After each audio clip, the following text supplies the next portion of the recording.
Welcome back to When in the Wild session 26. Here we are in the library with a wrench. And it was Colonel Mustard. Oh, shit. Mustard? I thought it was Right. Senior Ketchup. Why don't we start with a little... I've known him since I was a child. You know what? No! Yeah, I can absolutely see him doing that. Yeah, most people are like, no, I Master. never could have thought. No, that makes sense. Alrighty. Who's doing the recap? Austin? Is it my turn? I still have I inspiration. think you said so. Alrighty. Session 25. The party leaves Noodle Noodle and urgently finds a paradigm and messages to Loreaux and Jeatz about the plan. They were hoping to send 5 other battlefields, but some of them were intercepted. Unfortunately, only found 2. From there, they headed to see Almyre's crown, the ziggurat, containing the sand dial representing time. I can't really hear you. Are you next to your mic? Oh, Yeah, you're like, kind of gross to listen to. can I turn up my mic somehow? You can change your input volume probably on iPad.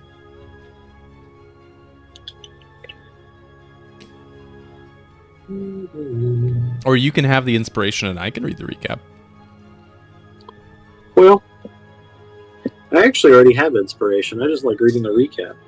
I'll take it. I mean, There you You go. overachiever. If we're good, I bet you also sit in the front of the class, huh? I do. I do. Yeah, for like the 4 weeks he goes. Yes. All right, Caleb, if you don't mind taking over recap duties. Yeah, let me pull it up because I didn't anticipate having to do this. So you sit in the back. I'll read it. I have it, yeah. No, The no, party leaves Noodle Noodle and urgently finds teacher. a parator that can send messages to Loreaux and Jeatz about the plan. They were hoping to send 5 other bad birds in case some of them were intercepted, but unfortunately only found 2. Oh my god, this music, sorry. They were from there, they headed to see Almyre's grandmother at the ziggurat containing the sand dial representing time. They warned her of the downfall of the court and plot to kill Loreaux. She seemed relatively unbothered, but told them what she knew of the wizard Ariazel. The party leveled up as they sat in the warm light of the dial while Jira created a story for them. He showed up here, and they were in histories of the realm. But the last time she could recall his name was in Exurbia, when Exurbia decreed that all knowledge of the outside realms would be banned, as well as all writing. This coincided with the death of Exurbia's daughter, Endring. She also made a passing comment that the orb's glass is said to be able to see through time itself. Almyre communed with the sand dial and found the Weave Warden in the sand. The Time Warden, who's actually called themselves a Weave Warden, but I think it's funnier to get wrong giving the incorrect Uber Eats deliveries, warned that if the dial were destroyed, the wild would become mundane. If the sand were to stop flowing, the wild would be snuffed out like a candle. They insisted Jira come with them on the way to the palace. On the way, they were waylaid by 3 tabaxi who had come to pay back their friend they beat up. The fight quickly turned as the 3 sand golems showed up and attempted to drag the party into the sand. The party found that they were incredibly hardy, resistant to many magics. Jeatz failed his magic surge twice, growing a beard of leaves as well as sprouting a very convenient butterfly wings to pick up Jira, carrying her to the castle. They met Lieutenant Jeatz at the gate, Jeatz at the gate. There was some initial confusion about the goblins. Golems? Exploding parrots? They quickly got to business, however, and discovered Jeatz had sent Almyre to his study for the evening to not arouse suspicion. They sent Almyre's grandmother to her room with her attendants. The party rushed to the study to find Lord Anar. Anar seemed initially annoyed that they didn't bring Almyre themselves, and was quite dismissive of the news of the golems. He was as dismissive of the news that Almyre would attempt to kill him. He tried to capture them in a force gauge, but Jeatz counterspelled it, with no reaction from Anar. He asked the party to join him. Jeatz, couldn't understand his behavior with his insight check. As the party approached his desk, Almyre walked into the room with his arm around Jira. And that's where we are now. So Almyre has just walked into the room and said, well, how about a little family reunion? And just as he says that, you see... Oh, no, we can't have that music, now can we? Where did I put that? Okay. Just as you see Almyre walk around the corner with his arm around Jira, your grandmother, you see a third figure materialize next to Jira as well. Oh no. The wizard. I think there's a bird stuck in her. The wizard walks slowly and says, I'm glad you're all here, just where I wanted you.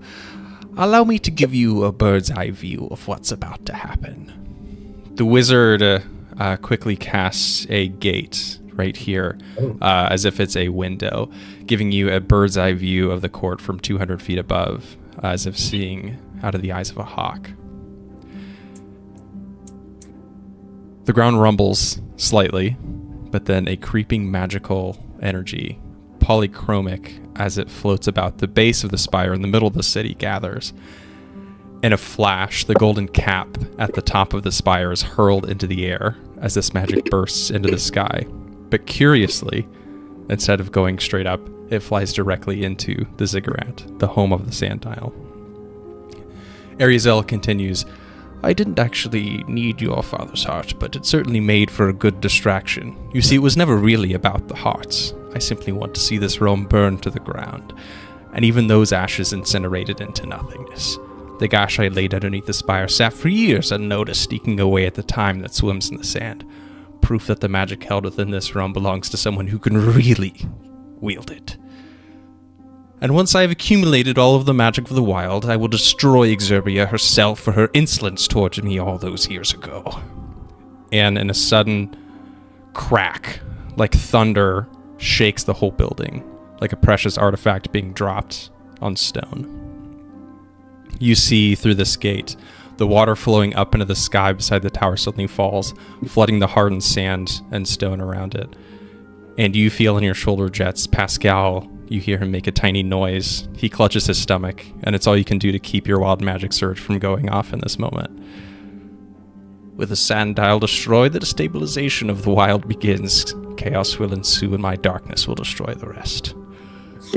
Now, despite me not needing a Nar's heart, I think I'll take it anyway. Almyre, if you would please do the honors. And with that, Ariazel dematerializes, and Almyre, at this, looks shocked. And he opens his mouth as if to say something, but in this instant, his jaw falls off as he starts to turn into a puddle of sand, and as it falls to the floor, it starts to regrow into this monstrous form, this huge hulking creature with this terrible face and these sunken eyes. Everyone, let's roll initiative. Well, I think it looks hideous. Boy. Yeah, I generated like two images, and this one is fucking creepy. Oh god, that's awful. That's a nat 20 for the first roll. Nice. Hell 21. yeah. Hell yeah. All right, Horace, you got a 21. Avery, check your text, but I also got a Yes. 19. I think yes. It feels like yes should be the answer. I will explain after this fight, but it will affect everyone, actually. Okay, cool. I got a 7. Okay, a 7. That is going to be... Where are you? There you are. Okay, sorry, I just renamed you for a moment. And then Almyre, what did you get on your initiative? Oh, 19. 19. Okay. Alrighty, and I've already rolled initiative for everyone else, so let me do standard start server. Did I already open Discord? I did. Okay, if you would please check Discord for the... That's weird, why did that not work? Oh, because I didn't copy the link. Alright, if you would please check Discord for the initiative tracker. So you see this horrible monstrosity come to life, erupt out of the ground, as it were, in front of you. And it screams for a moment. And then you hear it like form this voice. Lord and it's time for you to die. It just has this horrible voice that you guys want to close your ears. But before we actually start initiative, Jeatz, you feel on your shoulder Pascal like cringe a little bit and clutch his tummy. So at the start of your turn, I need you to roll a wild magic surge. Oh no. This is not my I get my skill back. No, this is a bad thing. And then also, you will hear me rolling dice after each of your turns. I will explain later, or if something happens. Love that. Oh no. Oh no. Okay. No. Did you roll your I sure did. D100s? Okay. Well, save it until it's your turn. So, we're going to start with the monstrous Almyre, and he is going to use all of his movement, which is 40 feet. So we'll see. He starts here, and he is going to rush and sprint. Actually, he's going to use his action to do what? Did you get a surprise? No, he rolled a 22 on his initiative. Oh. So, yes, he's going to... 5, 10, 15, 20,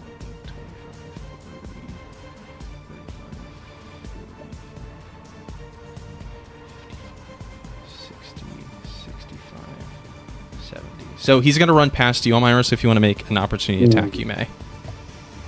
Yes. Well, you know, your boy,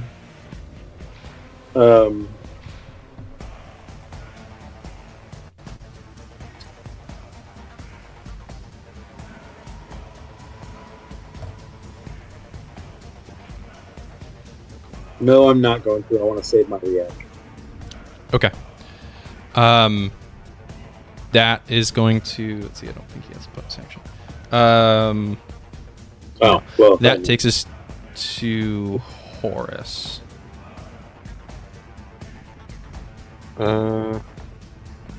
Maneuver. And you also see, everyone, that when this happens, you see Lord Anar nearly collapses. He starts sweating profusely and is hyperventilating. So when you get to his turn, I'll explain what's going on with him.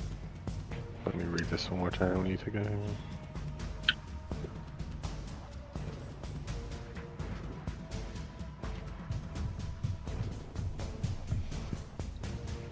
Reach of this. Can I use my opportunity bonus attack to, since he kind of is in my range, 10 feet? Yes, I guess he did enter on his turn. You can use your reaction. That is a 21 to hit. That will hit. Yeah, so as he walks to this table, you're just like, and are reaching over the table with your halberd. Alright.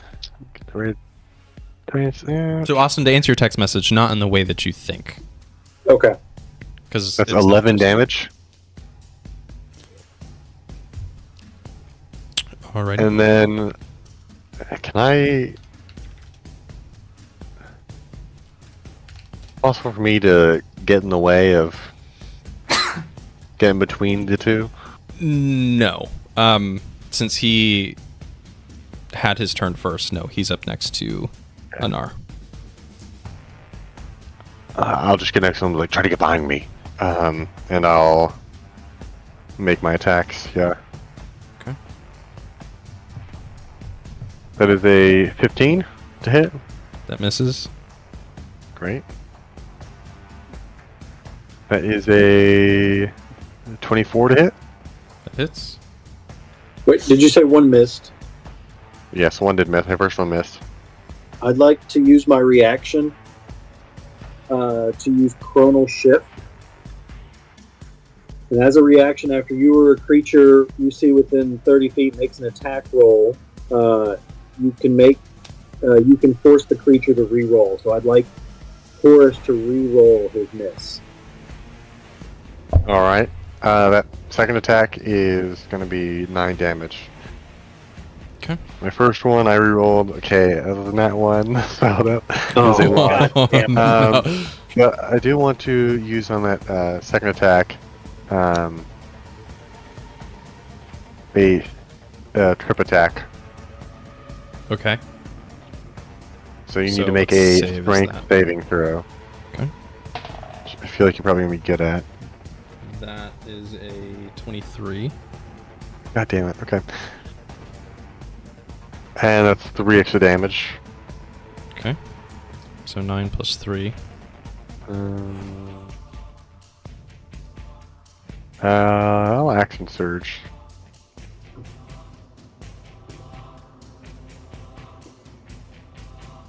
That is a 19 to hit.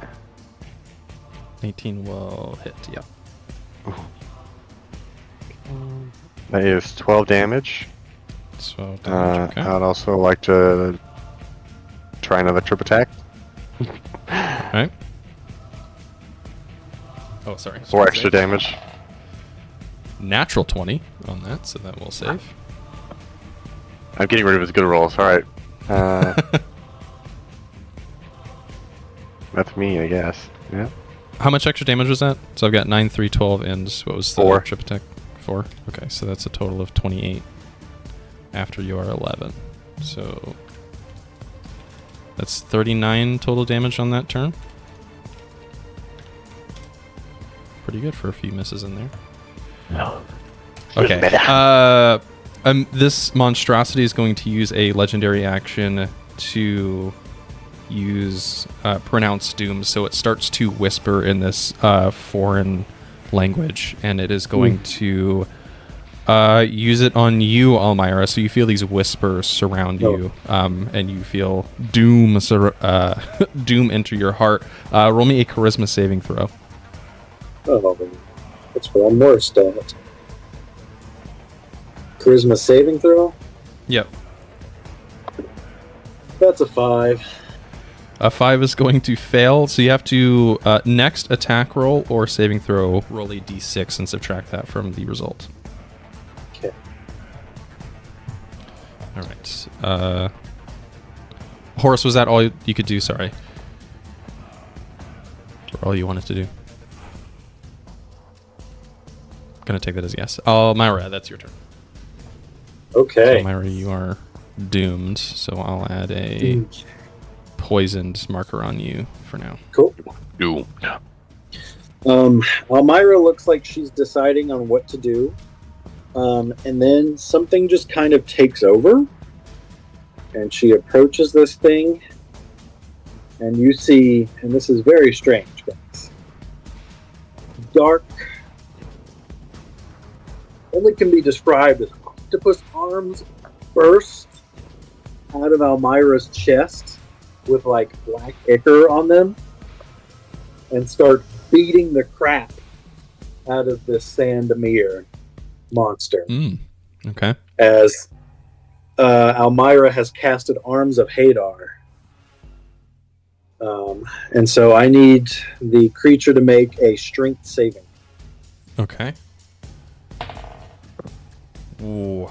That's a natural 1, but it is going to use a legendary resistance. So it will succeed. Yeah. Okay, cool. So it will only take half this damage. Which I rolled pretty well. But so we will take 8 necrotic damage. Okay. And then do I have a bonus action?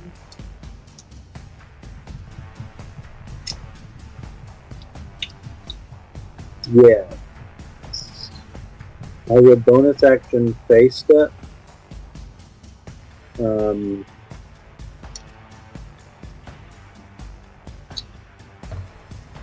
Back over here. Okay. And it will take 3 fire damage when I do that.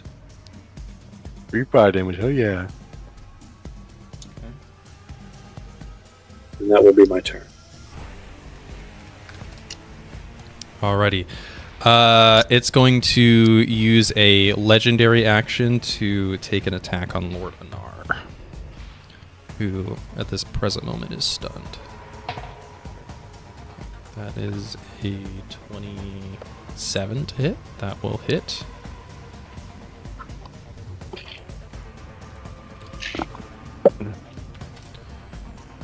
Ooh, I rolled max damage on that. Come on, Lord Anar. Okay. That takes us to Anar's turn. So you'll see in the tracker that I've got a con save for him. So what Anar, because he's stunned with the wild magic that has just burst out of the dial, I am going to have him make a Constitution saving throw. If he passes, he can take his turn. If he does not, he's stunned. No. I nearly dropped that dice. It's a DC 18. Rolled an 18 on the dice, so he passes. He is clutching his stomach, but he turns over to this monstrosity and says, "You are not my son!" And he casts Power Word Stun on it. And thankfully, it has less than 150 hit points, so Power Word Stun works. So for the next, actually, let me look up that spell just to make sure I've got that right. Power Word Stun. You speak a word of power. If it has less than 150 hit points, it is stunned. The stunned target must make a con saving throw at the end of each of its turns. So the monstrosity is stunned for now and can do nothing until the end of its turn. So stun. Where's the freaking Our hero. There it is. Lord Anar. Okay. So the monster is stunned for now. Stunned is incapacitated, can't move and speak only falteringly. Automatically fails strength and dex saving throws, and attack rolls have advantage. Just so you guys are aware what the stunned condition is. Okay. That takes us to Anar. I guess because it's stunned, it can't take attack roll, so he's actually going to take his movement and step back against this wall. Jeatz, that takes us to you. Give me a wild magic surge as Pascal is clutching his stomach and cannot hold it in anymore. Great. So I rolled an 80. Okay. And, Did you get? an 80, if anybody's wondering, is make a wisdom save against your own stealth DC, which I did, Ooh. and I failed. Okay. If I fail, I polymorph into a troll for 1 minute. Oh. So I'm now a troll. Oh my god. Okay. Let me get a troll icon. Thank you. Jeez. You goddamn troll. No, I just want a regular troll. Can you get the stat block for a troll, Caleb? Yeah, just a 5e troll. Yep. Cool. Level Yeah, 15 troll? Yeah, what level? Is it just my level? CR5. Just if it says troll, the base level troll is CR5. If you want, I can send you the link I got it. on Discord. Okay, you got it. Cool. Cool. So, alright. Hey, I get to be chaotic evil. Yeah, does it say like you act like a troll or It just says You that just- I polymorph into troll, which I believe polymorph. you retain your keep men? your- No, you do not, because we had this come up with the sheep thing. You do not keep your yeah, men that's right. stats. That's right. So that's you right, that's are just a troll. Yes. But polymorph, do you if my HP hit it's not like the druid thing where it's bonus HP basically, right? It's you share that HP, and when it hits 0, you turn back. If it results to drop. Damage carries over. It's like a buffer, right? So like your HP is like at 30, let's say. So with the HP of a troll, if they do damage over the health of the troll, that eats into your actual hit points. But if I had 30 health, you do 35 damage. I stop being a troll and take 5 damage. Right. Yeah. Okay. Cool. Okay. Alrighty. So now, Jeatz, you get to take your turn, since that was at the start of your turn. So you have a full. Now, keep in mind your intelligence is a 7. 7. What would a troll do? Trolls aren't like dumb, but they like are stupid. So my wisdom is a 9.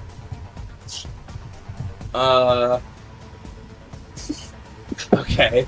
This is ridiculous. Can I do a perception check to see what's going on, and that'll help me make my decision? I guess. Yeah, absolutely. Yeah, go ahead. Make so that perception check. I have a +2 perception.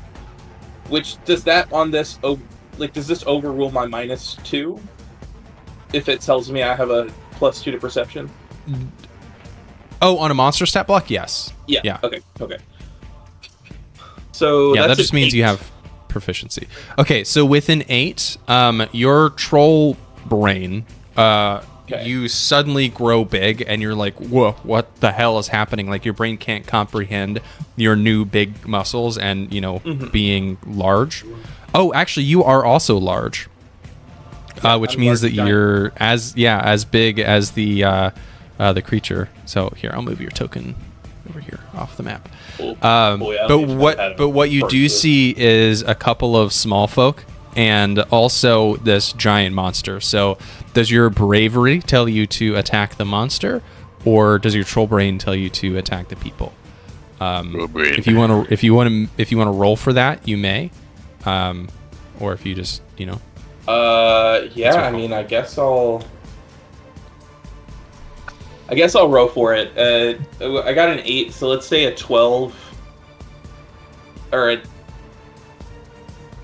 a 12 or higher, 13 or higher. I go for Sandman. Okay. Oh wait, the person I'm closest to is the sand monster, right? Right. Yeah. Oh, then I'm just gonna attack the sand monster. That makes the most sense. Sure. Yeah. So, I get multi-attack, 1 with my bite and 2 with my claws. So I'm gonna make 3 attacks. All right. Damn, trolls are CR5. That's crazy. Yeah. So I'm guessing a 24 hits. Yes, 24 hit. Okay, 25 hits. And does a 13 hit? No, 13 will miss. Okay, so I get a claw and a bite. 1 bite and 2 with its claws. So I need 1d6 plus 2d6. That's 3d6. What does the troll think of the lizard on his back?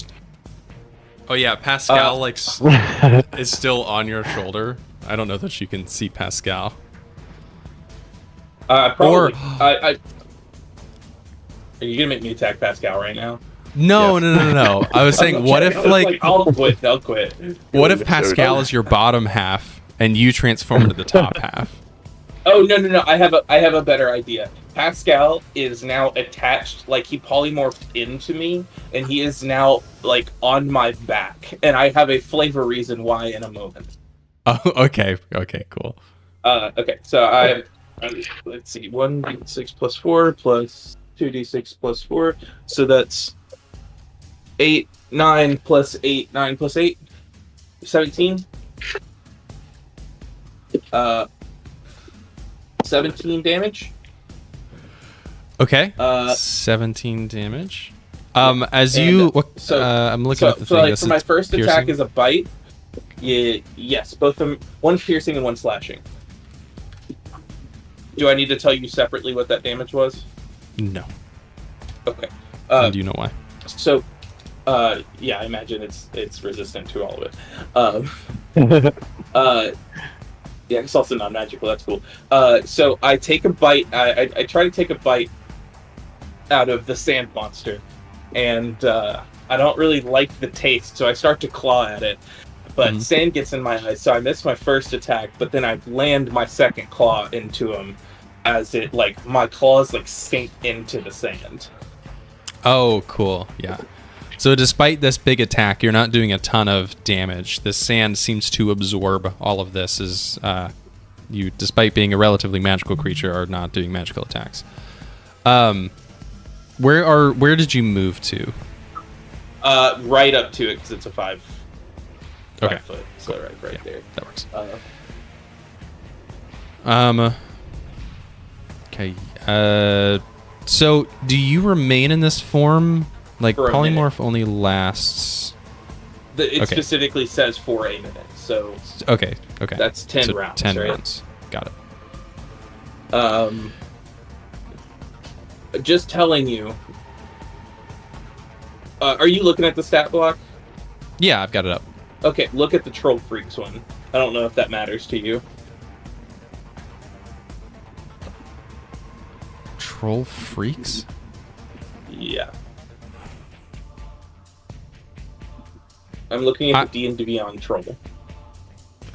Oh, you're looking in D&D Beyond. Oh. See, I am not.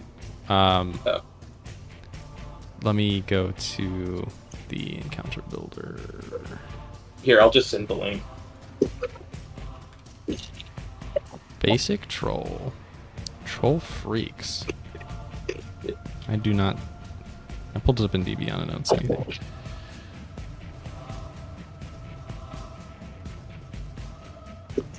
Oh, like the page. Yep. Oh, I see. Oh, I see. Got it. Okay. Yes, I like that. Yep. I do too. I mean, we don't normally do that, so I figured that would be a cool flavor thing, which is why I want Pascal grafted into me. Yeah, I just fought King Margit. I don't remember all the Elven bosses' names, but he grafted the dragon onto his arm after he cut it off. Dope as hell. Okay. That takes us to the monstrosity's turn. So at the end of its turn, it's going to make a Constitution saving throw. DC 18. It fails. It's going to use another legendary resistance. But that is at the end of its turn. So that takes us to Horace. Your turn. All right, I am going to attack twice. I'll just roll both attack rolls at once. That is a 19 to hit, We'll just and hit. a dirty 20. That will also hit.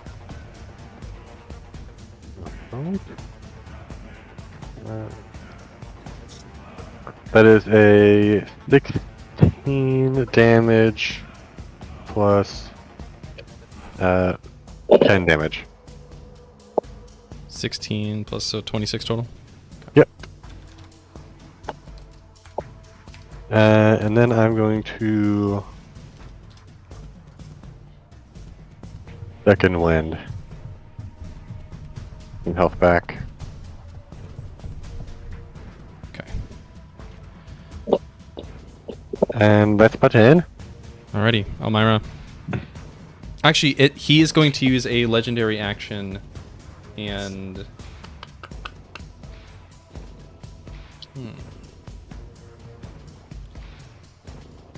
I guess he's gonna make an attack on you, Horace. He's gonna make a slam attack. Even though he's stunned? He used a legendary resistance to shirk the stun, and he does it at the end of his turn, so he's no longer stunned, but he didn't get a turn. But he can still use legendary actions now that he's not stunned. Okay. That's going to be a 22 to hit. Hey, hates. Okay. That is 14 bludgeoning damage. Yep. Okay, Almyre, that is your turn. Okay. I'm trying to see. Oh, I could to it.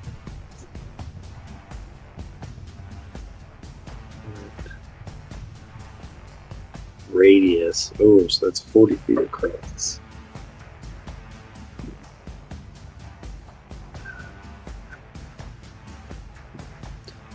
Quite the tight corridor here with this large monster. Hmm? Yes, it is. It might have to be a last resort. Because this either Jeatz would get hit or the whole place would burn. But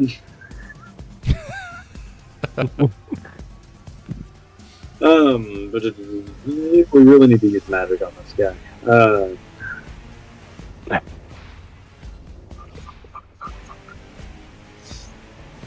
I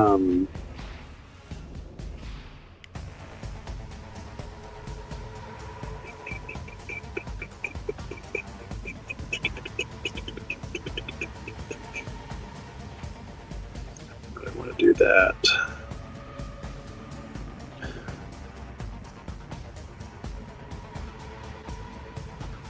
It's really like my only damage spell, though.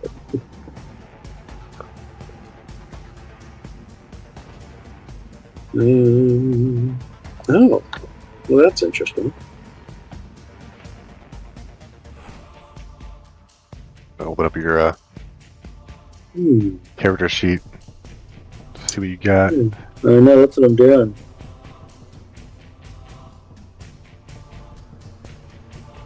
All right, I'm going to cast Enlarge Reduce, specifically Reduce on this thing.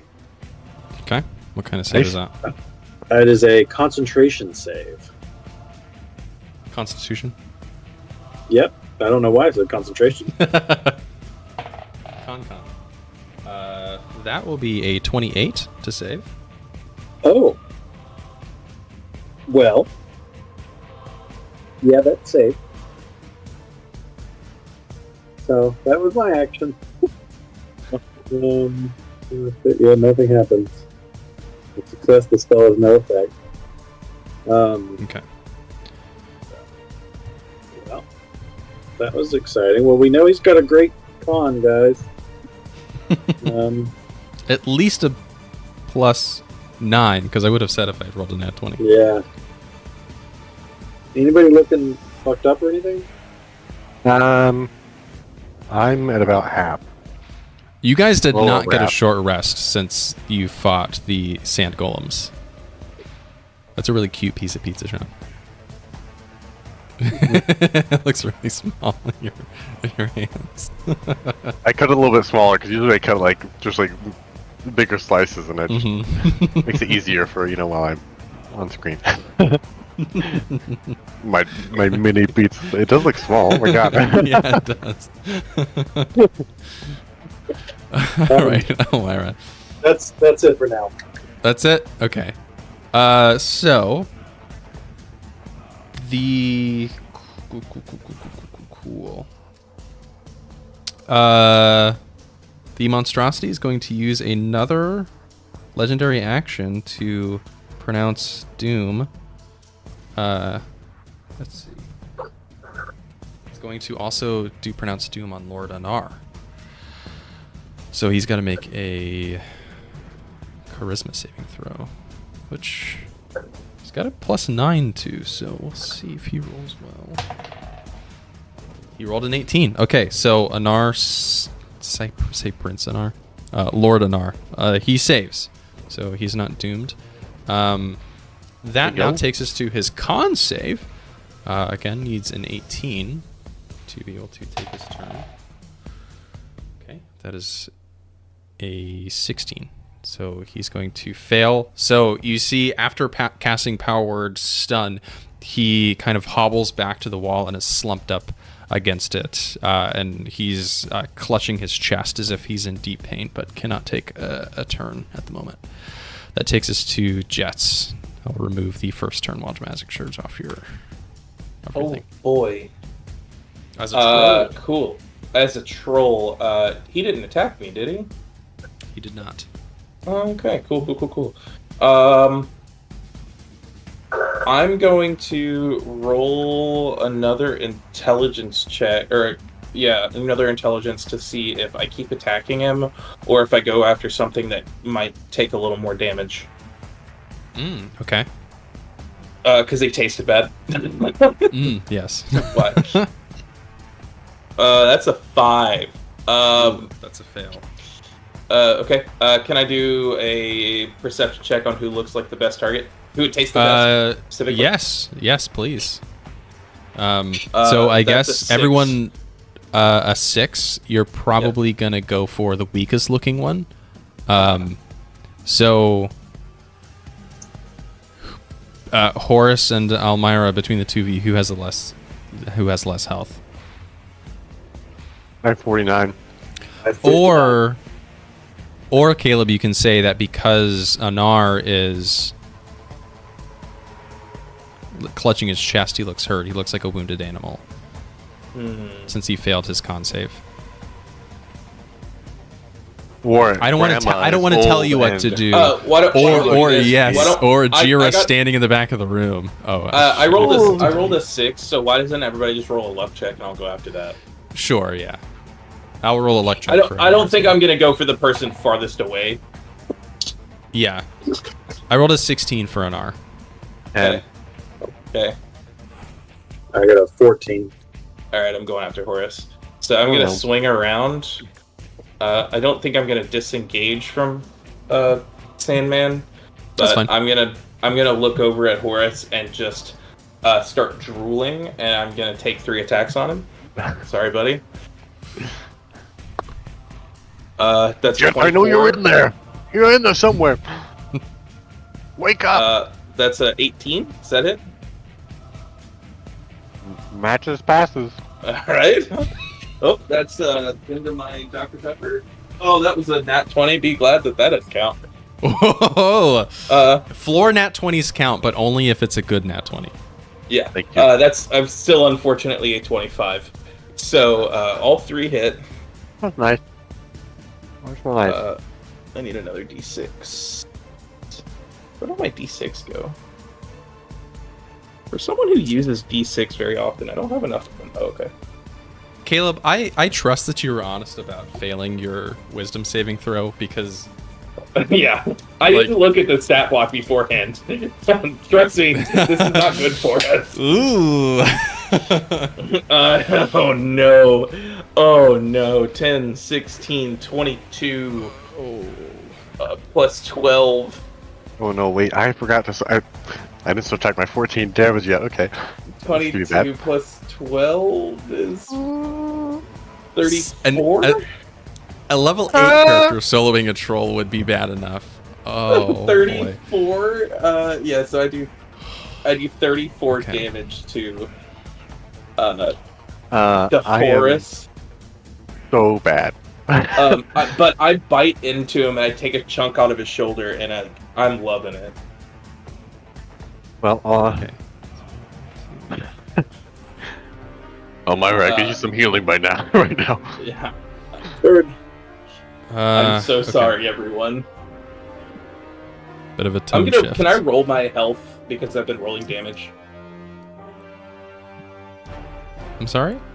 Can I have a set amount of HP, but I've been rolling damage and not using the preset.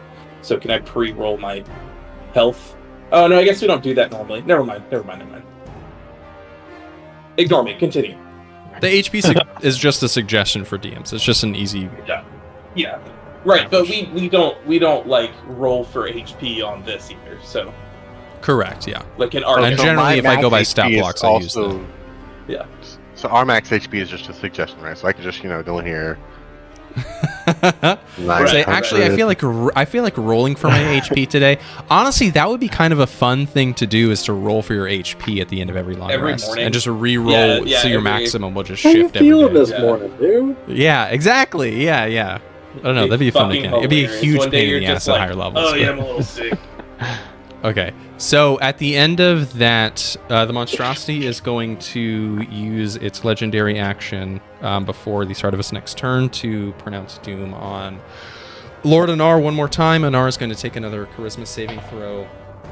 Shout out to the 2 crew. He fails. So now he is poisoned, but that will be a d6 from his next saving throw.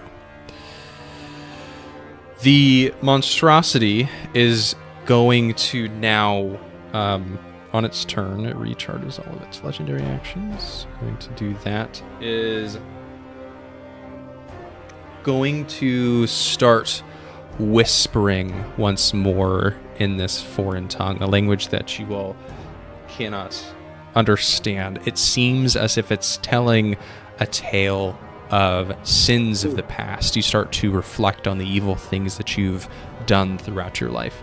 I need everyone to make me a charisma saving throw. Do I have to as a chaotic evil character? Yes.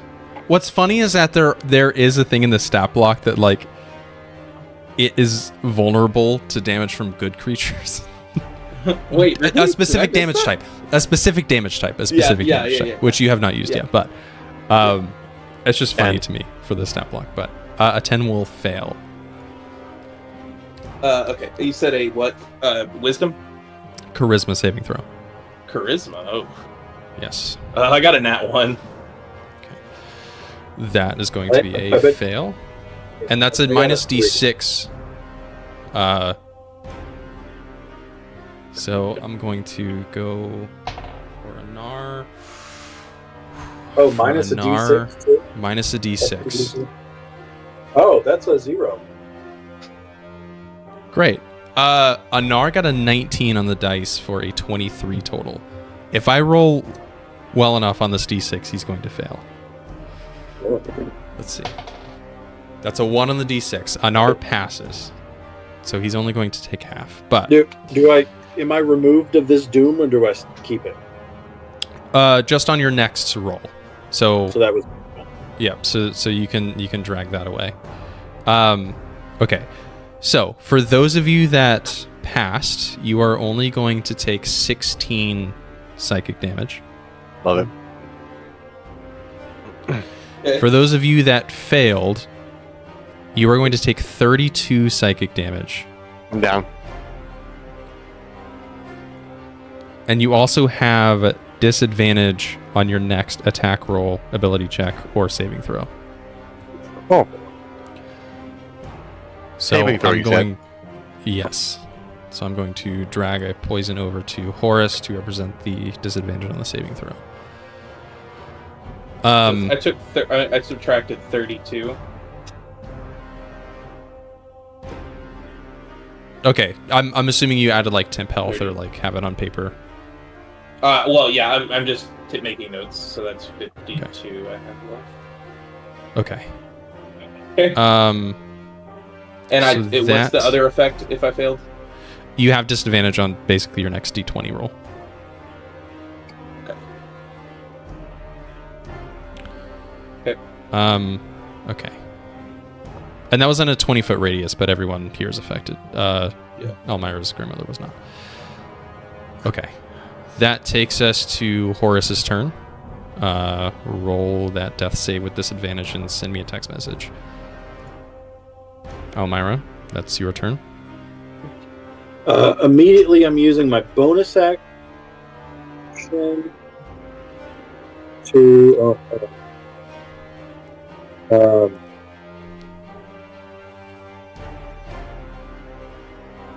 Actually, after Horace's turn, the monstrosity is going to use a legendary action to move and not provoke opportunity attacks. It's going to move here. Where? Just move forward to Anar. In between me and Horace, or no?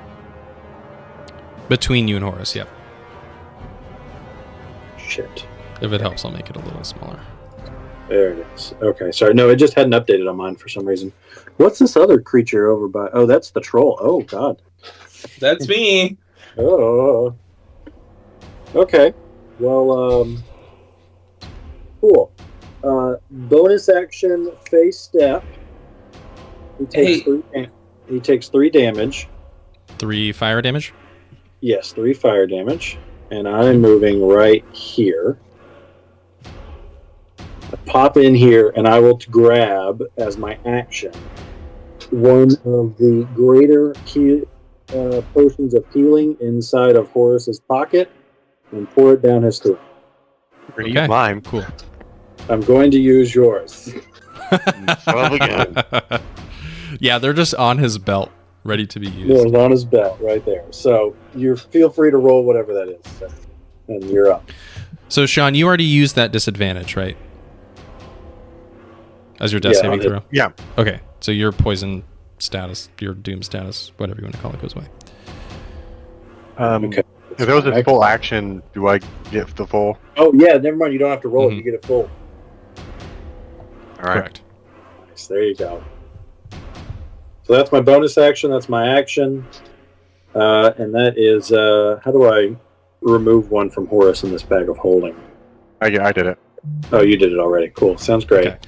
At the end of your that's my turn, Almyre, the monster is going to use a legendary action to attack Anar. That's a natural 20.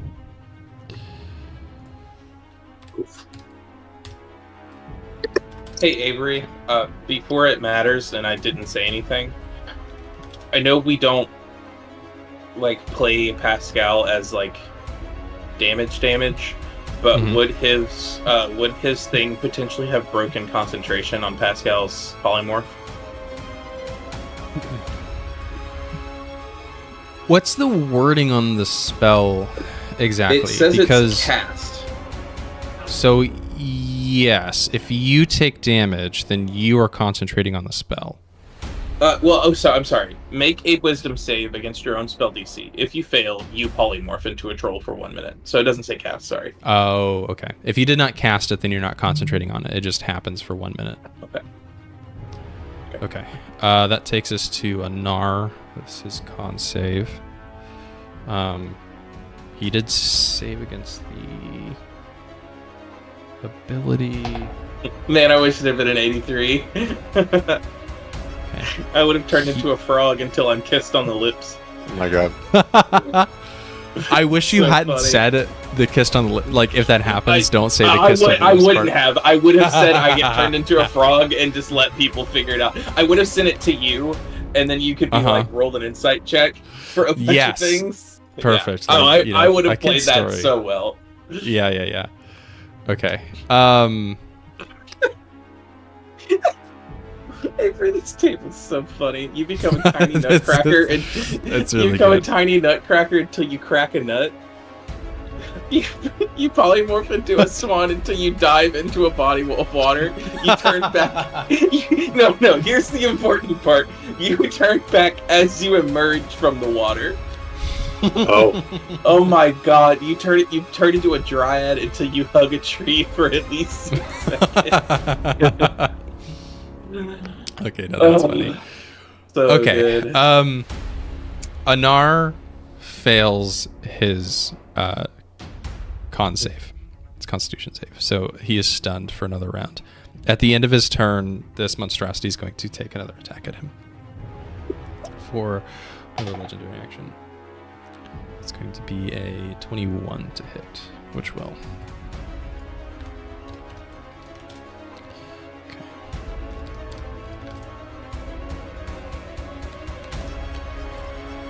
All right. Takes us to Jetz's turn. You see boy. these little flesh bags in front of you. Okay, cool. Can I roll another wisdom save to see if I just keep trying to eat Horace, or if I go after the thing that did damage to me? Sure. Yeah. We'll set the Okay. we'll say DC 10. We'll set it Okay. flat. I got a 12. Now, the other two of you are not saying anything to this troll, so, you know, all that Jeatz the troll can hear is nothing, quite frankly. Attack the You sand guys are not guy. being very talkative. You sound a little stressed. Yeah. Do I speak troll? Can troll speak English? Or, sorry, common? Common would be Sylvan in this case. Yeah, language is giant. Mm. Oh, hold on. I have a bunch of languages. I might be able to speak giant. What a douchey thing. Yeah, I'm a pretty douchey character. Have you met me? I know. Oh, I'm Wait, aware. didn't you take Didn't you take linguist? I did. Oh.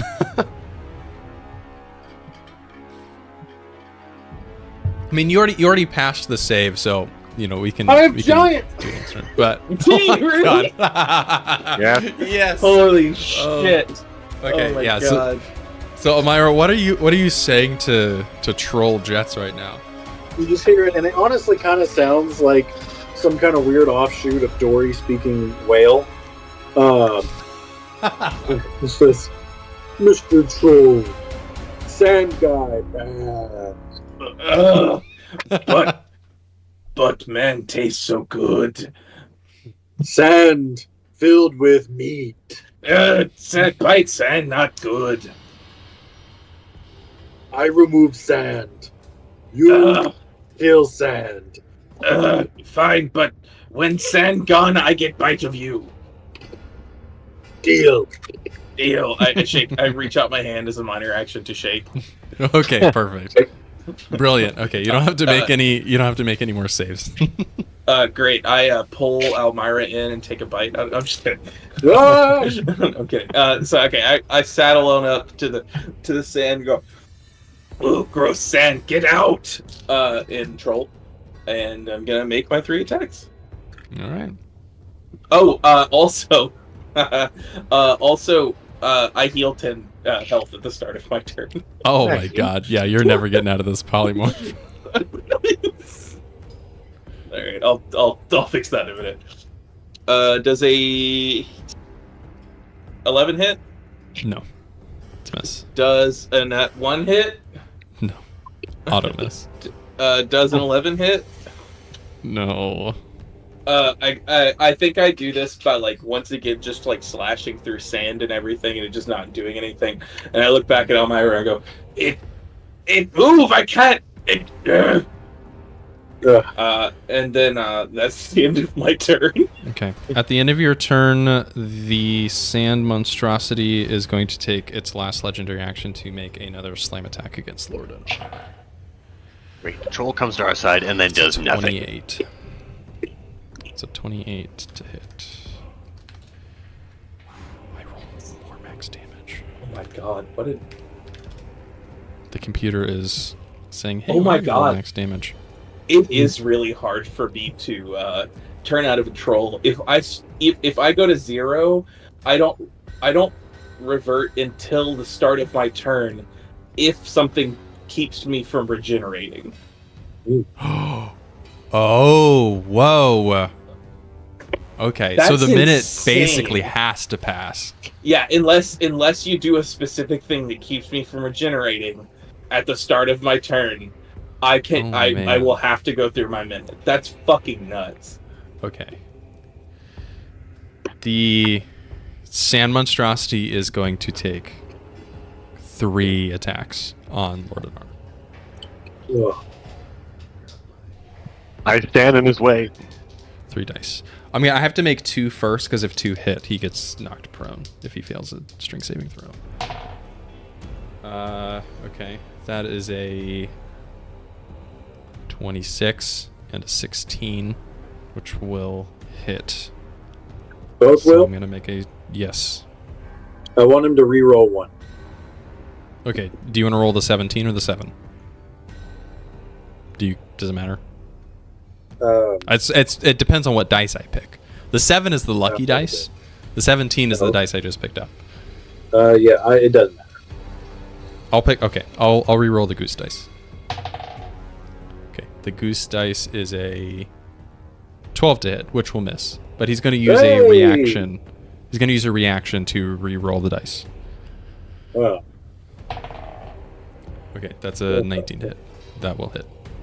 That, So Anar needs to make a strength saving throw to not be knocked prone. Will fail that, so he'll get knocked prone in a moment. But I need to roll these first. Roll pretty poorly on that one for the first 2 attacks. Okay, and then Anar is now prone, which there's so many statuses I really wish. It's prone over here. To the left. prone. Okay. Lenar's prone, so now he's going to take his last slam attack with advantage. That's a dirty 20 to hit.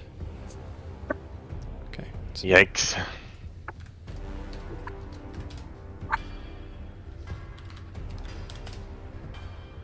okay. Oh shit, I'm an idiot. Fuck. Sorry, was taking health from the wrong person.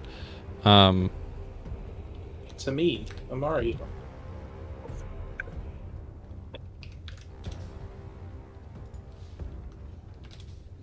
Okay. Oh yeah, Anar's not looking good. Yeah, but he gets death saves. He's an important character.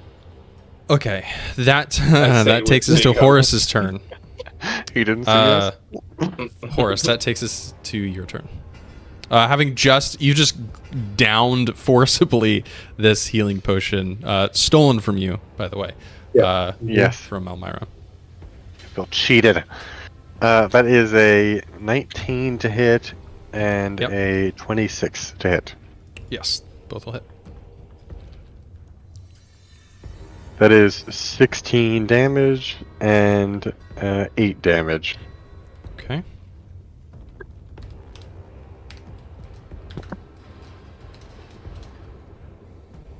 And then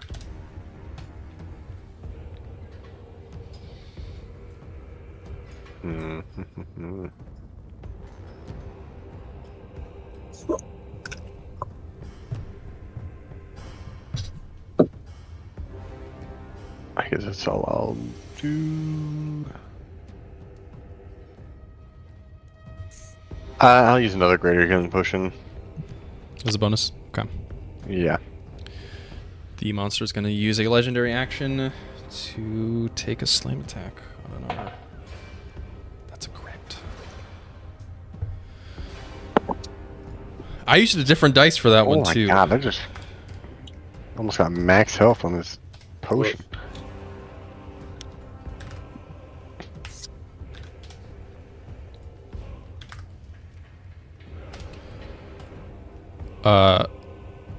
Anar is on.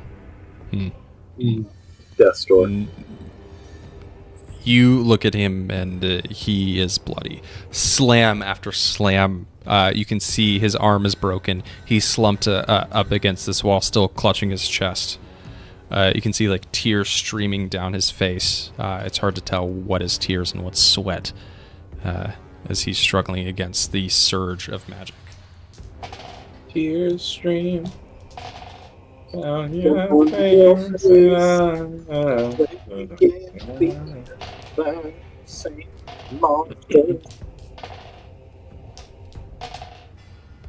Yo, what? How many dice did you roll? Oh my god, there's a lot of dice going on back there. Okay. Whose Sorry. turn is it? Why is it? Adrian's been rolling. It's Almyre's turn. Sorry, I forgot to roll the dice I was later? supposed to. I forgot to roll the dice I was supposed to, but it didn't proc anything, so we're good. Almyre, it's your turn. Okay. I need to know right now, guys. Do we want to make things weird and run away, or make things weird and fight? I want to make things weird and fight. And fight? Okay.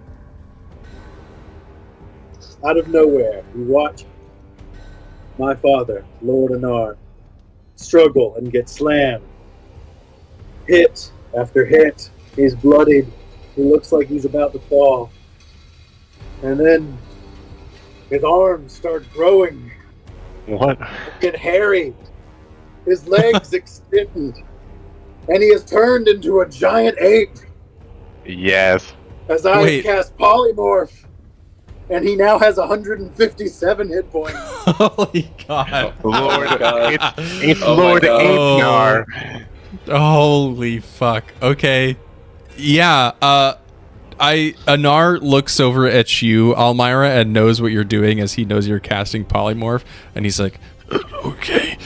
And all right, I'll try a giant ape. Stat block. All right, giant ape. Wait, does Polymorph go up to CR7? It's whatever level I am. The level That is can't- the CR. be right. Is it? Are you That sure it's not the can't level of be the right. spell is the CR? Hold on.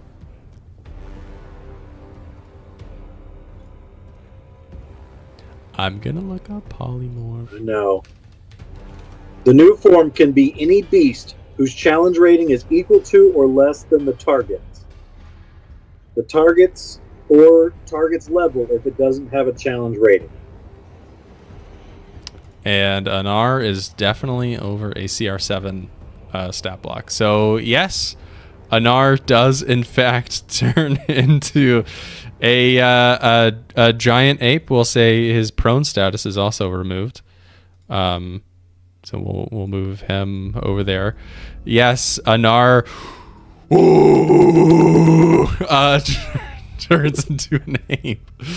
Holy hell. Jesus Christ.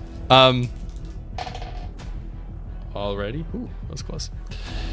The other option, if you had chosen get weird and run away, was to polymorph him into a small snail, scoop him up, and get the fuck out. Both were polymorphs. I see. Okay. Oh, no, sorry. That was to do the enemy into a snail. Hope he fails. Gotcha. Okay. Yeah. So is Scoop him up the and get him polymorph outside. concentration, right? It is concentration. I am having to concentrate. Okay. This sand creature is intelligent enough to know that you cast polymorph. So just That's be aware fair. of that. I also have movement still, correct?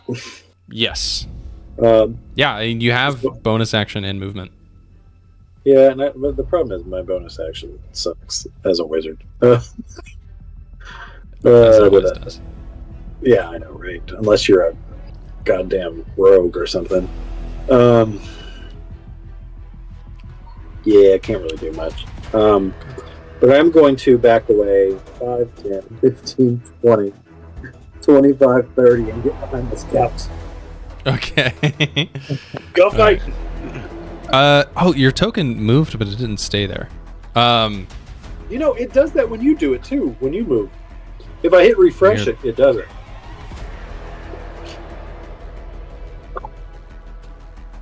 Okay, I'm refreshing. There we go. Okay. Move for me. The monstrosity is going to use its legendary action to move without provoking opportunity attacks. 5, 10. You hear it whisper in a low voice, "I'm coming for you." 15, 20, 25, 30, 35, 40. It steps over this couch. It does have 40 feet of movement speed. Wait. Okay. You said it does provoke opportunity attack, or It does doesn't? not. does No. not. The legendary action does not have a provoke opportunity attacks. Okay, so Anar, as this beast, is still overwhelmed with this wild magic, however. So I'm still going to have him roll a con save, but I will have him do it as a giant ape. Con is a +4. DC 18. 18 on the dice? Okay, so he can take his turn. 40 feet of movement. He's got a fist and a ranged rock attack. Okay, so how far can I move? 5, 10, 15, 20, 25, 30, 35. Okay, so you can get close enough to make 2 fist attacks. Okay, that's 2 plus 9s. That's, of course, when it comes to rolling in your favor, I roll like shit. His best roll's a 17, so both are going to miss. Unfamiliar with his body, he's kind of clumsy. He trips over these chairs, but he's still like running on all fours and goes to make these attacks, and they like lightly punch the sand, but they clearly are not hitting anything critical, and both of these attacks miss. At the end of Anar's turn, the sand creature is going to make a slam attack against you, Almyre. It's a 27 to hit. Yeah, I'm going to go ahead and say that hits. Oh, no. Okay, that is 12 bludgeoning damage Okay. as he punches into you.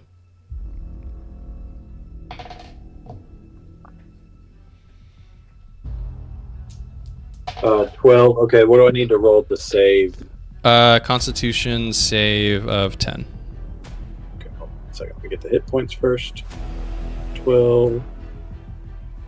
done damage, and then con And saving. you have a disadvantage on your next saving throw since you still have the So this is disadvantage on the doom effects. Yes.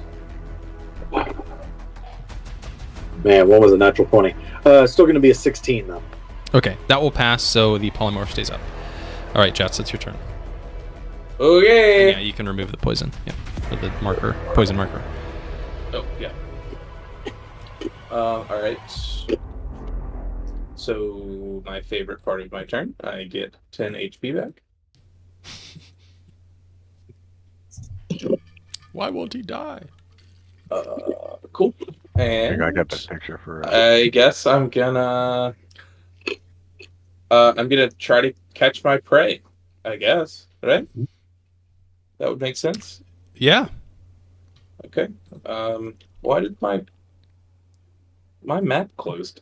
What's the owl thing?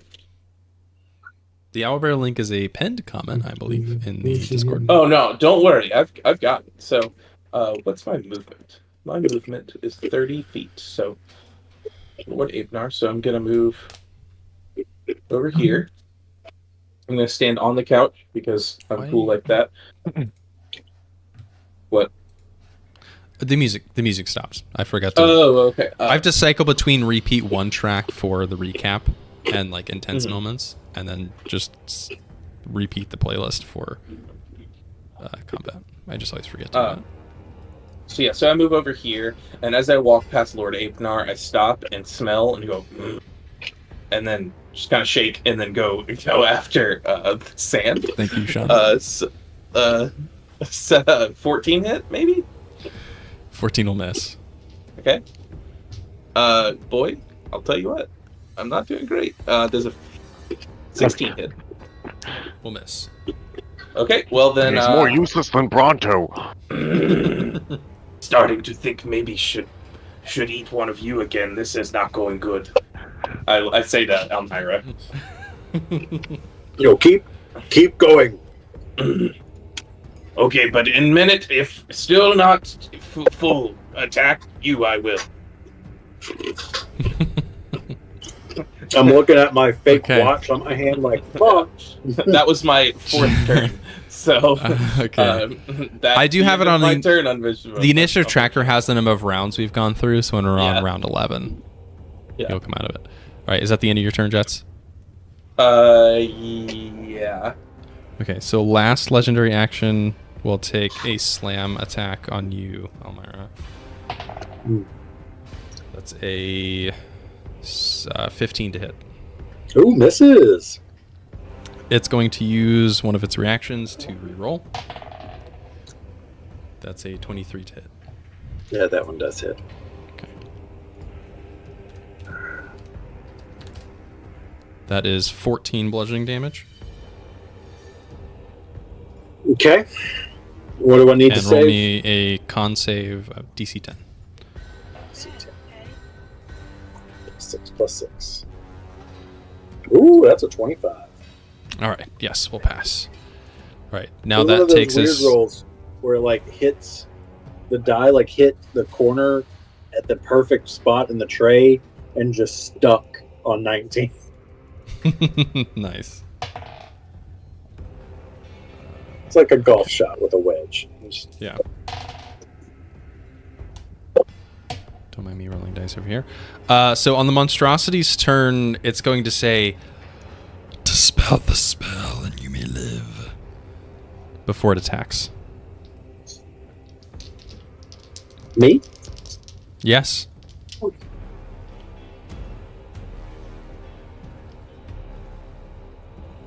Is he in there? What is it waiting on me to? You can dispel polymorph at any time since it's a concentration spell. Yeah, You see, fair. he's rearing back as he says this. Yeah, It's a yes or no question. spit in his face. That was a mistake. So Yes, he's it going was. to take 2 slam attacks on you.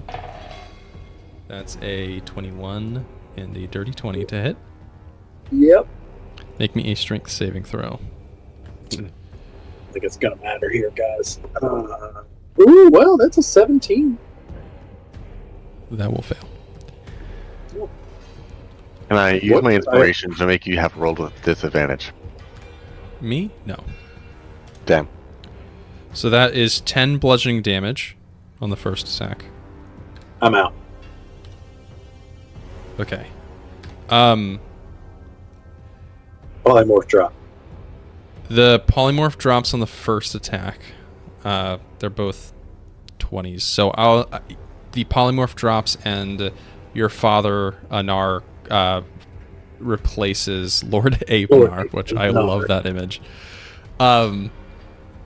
And he punches you. You drop. He turns around and gives a second slam attack to Lord Anar with a 20 to hit, which will, and that will bring Anar to 4 hit points.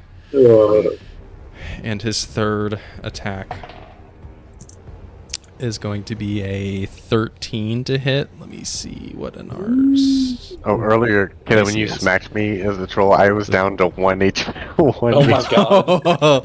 That's what, before I went down, I was at 1. That is a 13, which will just hit Anar at his regular form. Sean, I text you, by the way. And you see, as this sand creature turns around and punches your father, he collapses to the floor. Horace, that takes us to your turn. I want to run at the sand monster here and pull out the shackles, put them on him. Oh. Okay, let me pull up the description of the shackles, because it's important that we get that correct. It's made out of sand, so... So, this item, when unlocked, which it is, can be placed on any willing humanoid. For an unwilling humanoid, the attacker must succeed an opposed athletics check to force the victim's arms into place as an action. As a second action, the attacker must succeed on an opposed sleight of hand check to close and lock the shackles. So, he is a size larger than you, so you have to do the first check with disadvantage. Yep. If that's the path that you choose. If that's the path you choose. Can we see how, like, if he's looking bad? You've taken chunks out of him, but he's still looking fairly healthy. Well, we know he has under 100 health. Yes. Yeah. You would surmise that much.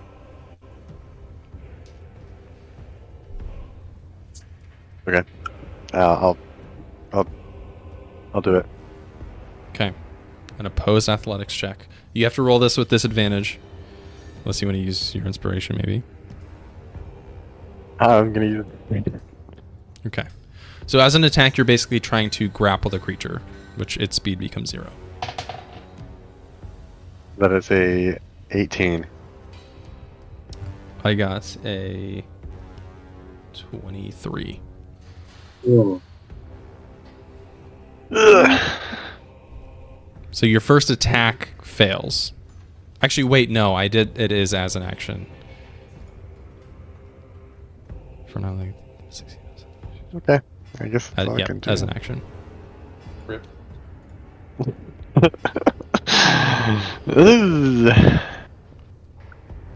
Okay. A bonus action, Sean?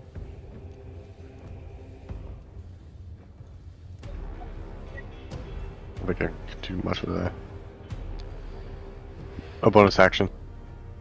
So, at the end of your turn, Horace, this sand monster is going to use a legendary action to use its slam attack, but instead of like using all of its force to punch Amir, you see it use its sandy tendrils to reach into and pierce the chest of Lord Anar.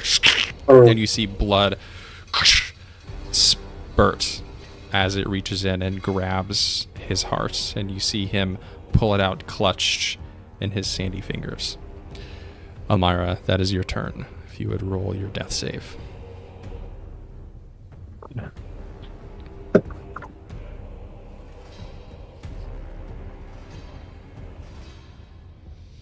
All right. Takes us to Lord Anar, who, for all intents and purposes, is out of initiative, so I will not use a legendary action. Jeatz, that takes us to your turn. Okay, Oh, sorry. I forgot to... I didn't Good remind news. Lord Anar. Sorry. Good news, guys. I gained 10 HP back. This would be really useful any other fucking time.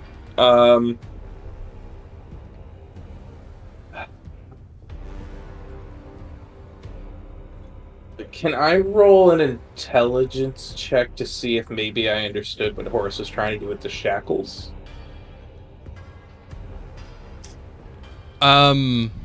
Almyre is down, so she can't be like an intermediary. So sure, yeah. If you wanna, roll me an intelligence check. We'll say DC 10. We'll just set it flat. If you pass, we'll say you saw that he was trying to grapple this sand creature, and if you want, you can use one of your attacks to make a grapple check. Okay. I got a 16. Okay, with a 16, you saw Horace, this fleshy human, pulled out these shackles and tried to restrain the sand creature. It didn't work, but he's too small. He's too puny. He's too weak to do something like that. You'll show him. You'll show him how it's done. Is athletics strength or dex? That is athletics against athletics or acrobatics of the targeted creature. What? Right, but sorry, I don't have skills. So is athletics a strength save or a strength skill? Oh, athletics is a strength save, or is a strength-based skill. Yes. Okay. So this will be a opposed check. Okay. So I'm gonna roll a strength check then. Okay. 16. I rolled a 24. My dice are on fire tonight. You've never rolled so good. I have never rolled so good. That takes up my whole action, correct? That's one of your attacks. You cannot. Oh, okay, I don't cool, think you can do multiple grapples in a turn. You just have to sacrifice one of your attacks as a grapple check. You can still do the rest of your attack action. Can I, as another part of my attack... I think I'm gonna see... Because he pulled the heart out, right? Yes, he is holding the heart. I think I'm interested in the heart. So can Sure. I try to take, take the heart as if, something I could eat? Ooh. I would say you would just have to attack him and not... Yeah, that's fine. You don't have something as complex as, a disarming attack, for example. Right. Yeah, I mean, that's fine. Okay, so let me just... I've got a claw and a bite, or I've got 2 claws left, technically. So, I want to try to claw it out of his hand. Maybe that's the way I flavor it. Sure. So make me 2 attack rolls, and if one or both hit, we'll do opposed, strength versus dex or something. Well, neither of them hit, so never mind. Okay. I have not hit an attack since Almyre started talking to me. I just would like to point that out. Change your dice. At what point do I go, this is a bad move, right? So as another legendary action, the monstrosity is going to move its speed without provoking an opportunity attack. So it's going to step over Amir. You see it puts a heavy foot on one of his legs, breaking his legs, and moves. And starts to climb up the wall. So we'll put it just on the ledge. And you see it's moving towards the window at the back of the room. That takes us to its full turn.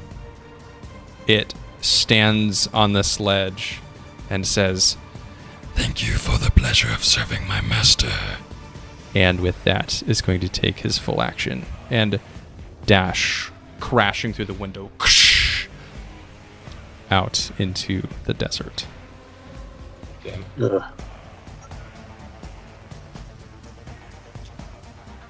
Okay, so presently we are out of initiative. That was round 7. So in the next 20 seconds, Jeatz, you come out of being a troll. Yeah, I but think initially, I start chasing after him. oh, perfect. You have to climb up this wall, which you're having trouble maybe. Yeah. Jumping up and pulling yourself up onto, and at that point you turn back into Jeatz and fall to the floor. Yeah. probably also And then I'm chase. just like, what the fuck is going on? Okay. Oh boy.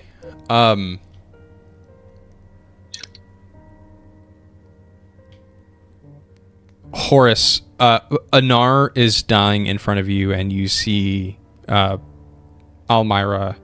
Almyre, go ahead and roll me a d20 if you will. You can say it out loud. 6. A 6. You see Almyre is on the brink of death. You can see her kind of fading between the Shadow Realm and the Living Realm. This huge troll shaking the ground runs away, but Jeatz, you fall to the floor against the wall over here as your troll body dissipates. Horace, you see in front of you Lord Anar. This hole in his chest is kind of spilling blood all over himself, and your friend Almyre is also on the floor spitting up blood. What are you doing in this moment? I rush to Almyre, and I reach into her pocket and grab a greater healing potion, and I give it to her. Oh, let's come full circle. Yes, Yeah. you feed on top of the crushed remains of this sofa. You see that Almyre comes back to life. You've propped her head up a little bit. Almyre, as you come back to life, you're only half conscious for what you saw, but as you open your eyes fully, you see your dad spitting up blood, sputtering on the floor. No. It's not gonna do. He doesn't have his heart anymore, so even if I were to heal him, he wouldn't. Can't they live without their heart? Can he live without his heart? Both of you roll me a history check. Because the one guy did. History. I'm good at history. Yeah. Bad roll. 11. 14. With a 14, Almyre, you recall seeing Lady Airless having her heart stolen by Ariazel, even in his ghostly form, and she fell to the floor. And Horace, you told Almyre she'll fade away in time, but her body may reconstitute itself. As you stand over your father, Almyre, he, coughing up blood, manages to say a few words to you. He says, "My daughter, do not fret for me. It was destined to happen this way. The wild will return me to flesh in due time, but only if you save it. You must stop him. You must go to the material plane. There's a rift in the dark place on the border of the wild and the spring court. Take that and go destroy his physical form and return the magic to our home." Of course, Father. I'm so sorry I couldn't stop this. You were wonderful, Almyre. You put all your learnings to as much use as you could. You made me a proud father. Please, save your brother. He's lost somewhere in the weave. I can feel him now. Please, find us. And with that, your father takes his last breath and expires.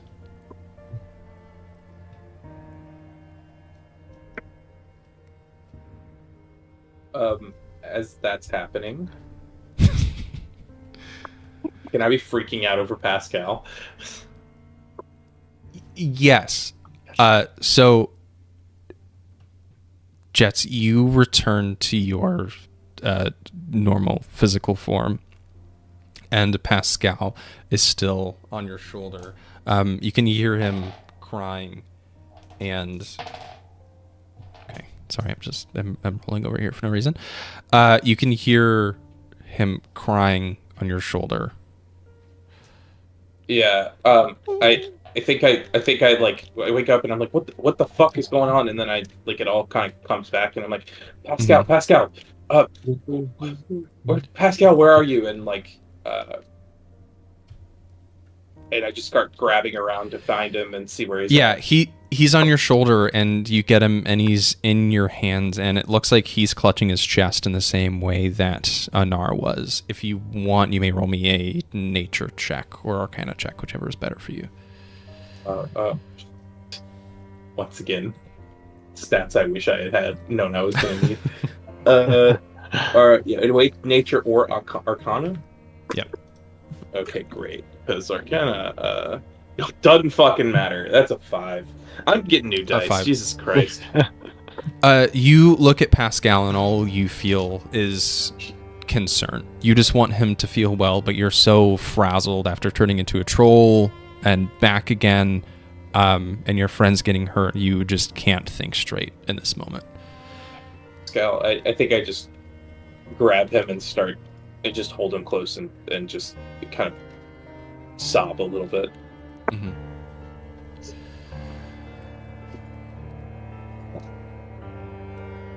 So, with that, Jira, she was standing in the doorway this whole time, leaning up against it, and you all hear her walk forward towards you.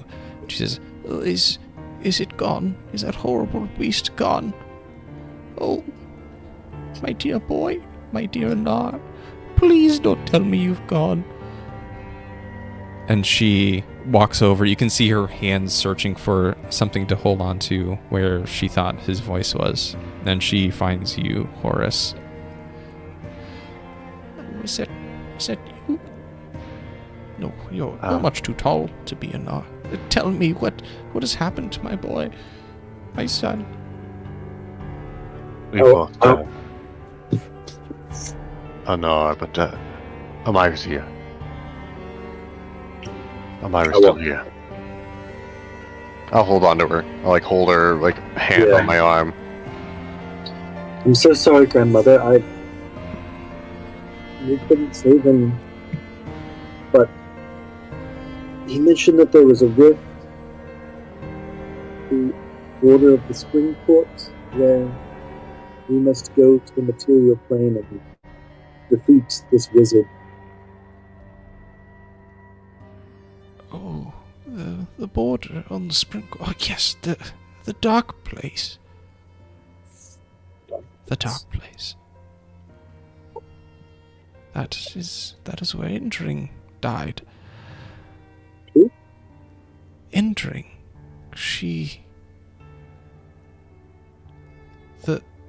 Sorry, I don't know if I have this piece of lore in this particular dialogue.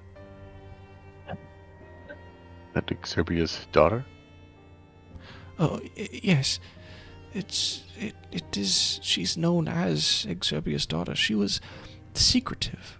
Most of her doings were not known to us before her death, and still not even now. But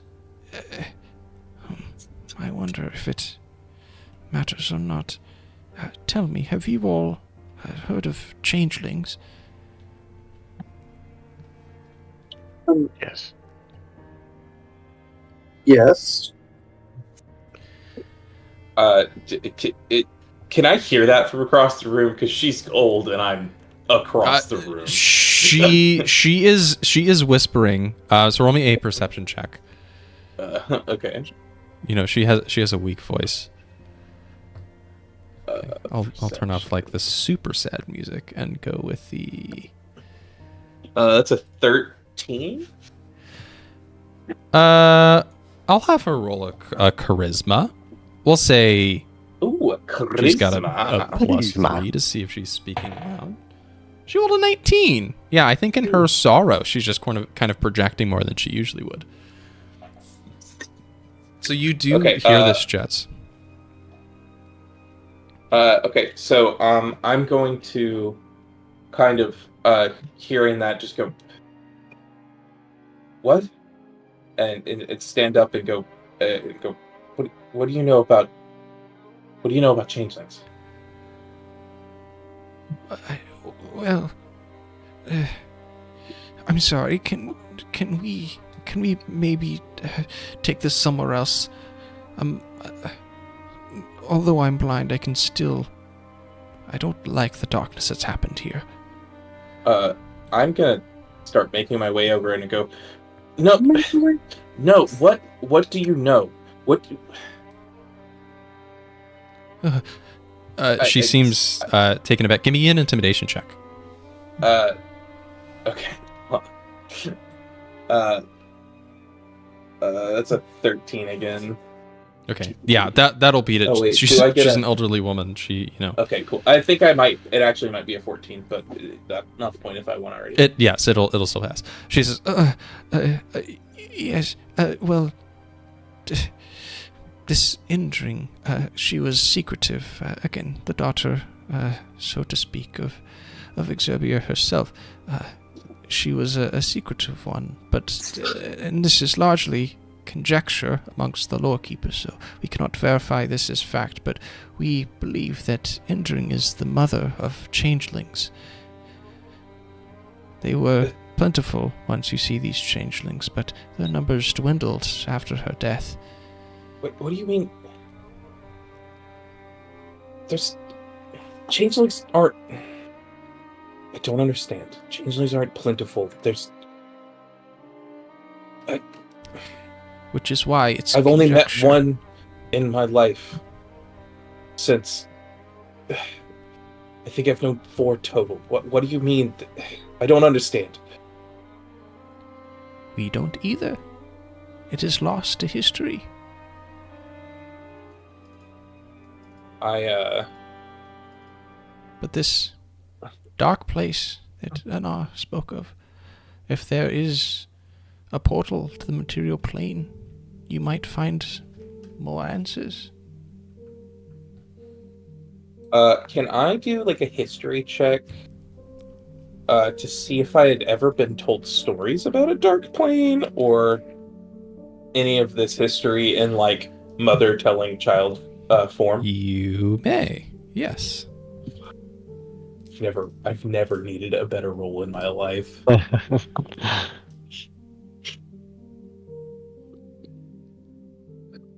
Oh no.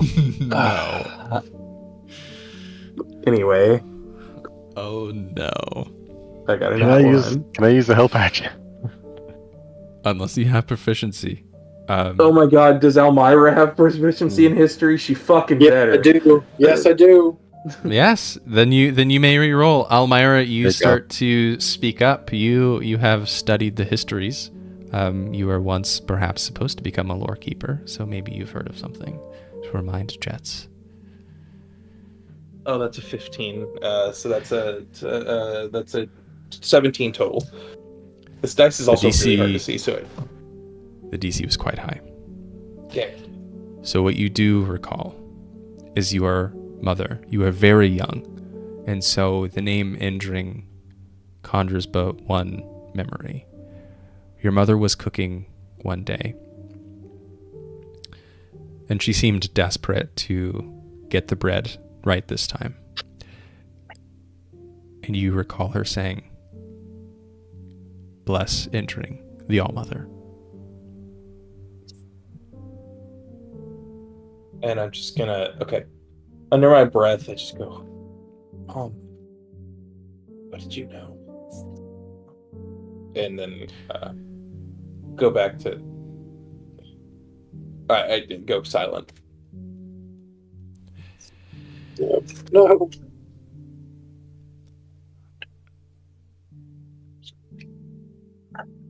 What do changelings exactly have to do with this? The dark place is where Indring died. That's all we know. It's been the dark place for as long as the lore keepers can remember. The lore keepers were born out of a necessity for writing, disappearing. The histories struggle to go back to that place. You must visit it yourself, I think, to see what begs to be discovered. We were told there was a darkness spreading there. Does this have to do with the dark place? Now the darkness bears a much darker history. There was once a being called the Lord of Night. He had the power of a lord, much like the Lord of the Spring Court or the Lord of the Autumn Court, and it took all other 4 lords to rip the Lord of Night asunder.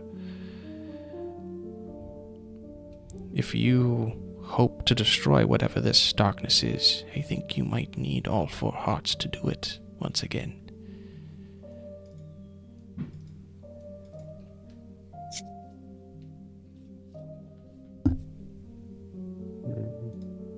We need to, I guess, kill the wizard before we can deal with that.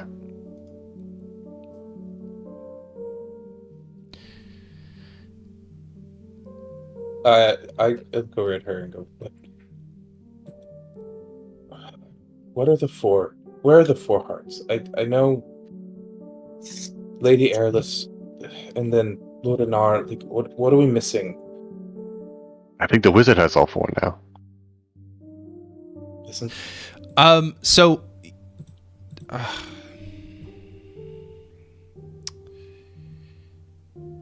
Or like the 4 hearts, I guess the hearts of the... give me Is it the heart Horace. of the- Horace, you give me a maybe an insight check with advantage, as you were once part of the Petal Guard and were, a sworn protector of the Spring Court itself.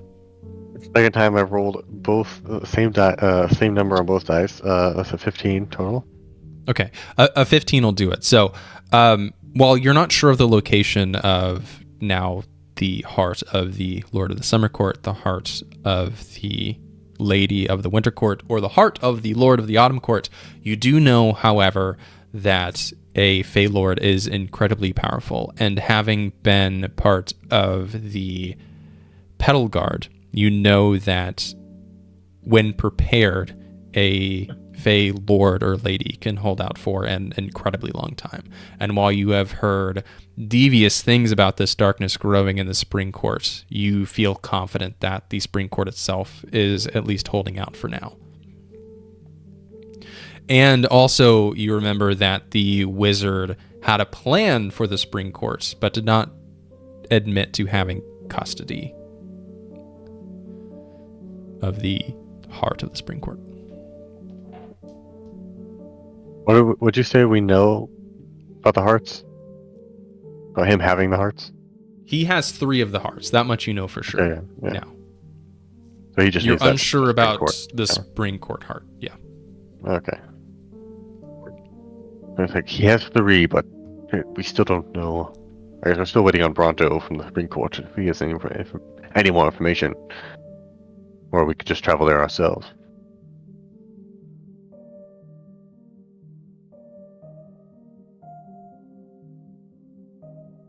But I guess I think we need to go there.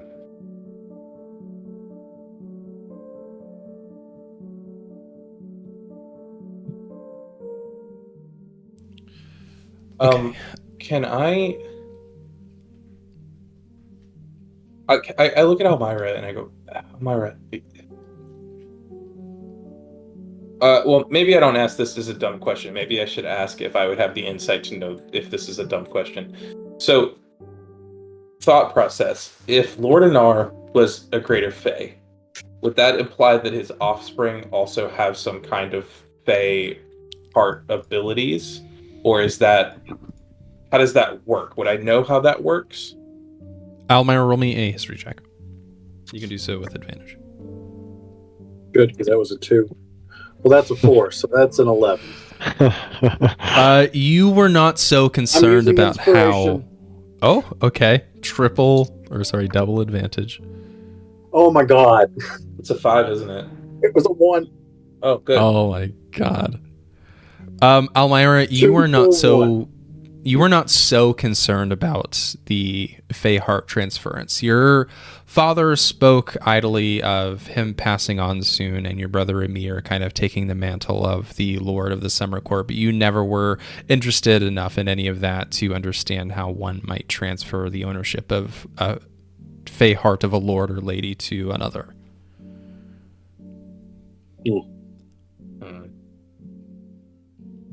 But you do know that it's possible. Okay. I convey this.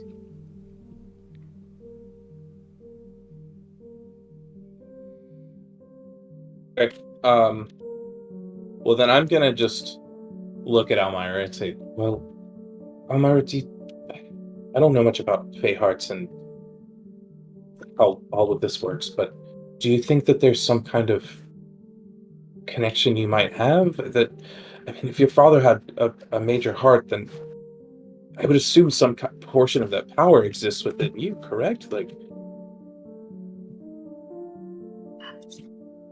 Yes and no. I have to admit I didn't pay much attention. But if I had to guess, it's more like it's possible to transfer. And, if there's a peaceful transition of power, then it automatically transfers to the next person. There's ways to do it magically, but something tells me that getting ripped out of your heart, out of your chest, kind of gates the process. that's probably true. I think look, I think we're all novices here in this situation, but my father's last words were that we should go to the material plane. Okay, well then. As nerve-wracking as that sounds, and I'd rather fix something here, it might be best to take him out while he's in his distracted otherwise. I don't know much about how the astral plane, kind of projection works, but if it's anything like what I think, then he may be in a sort of trance state on the material plane, and we may be able to sneak attack while he's otherwise distracted. I think if we want to go to the material plane, we need to make a stop first. So we need to talk to our father. Talk to Who? My father. Well, give me a history check. You may do so with advantage. Shit. Yeah, because that's helped me so much today. Oh my god! Give me a moment.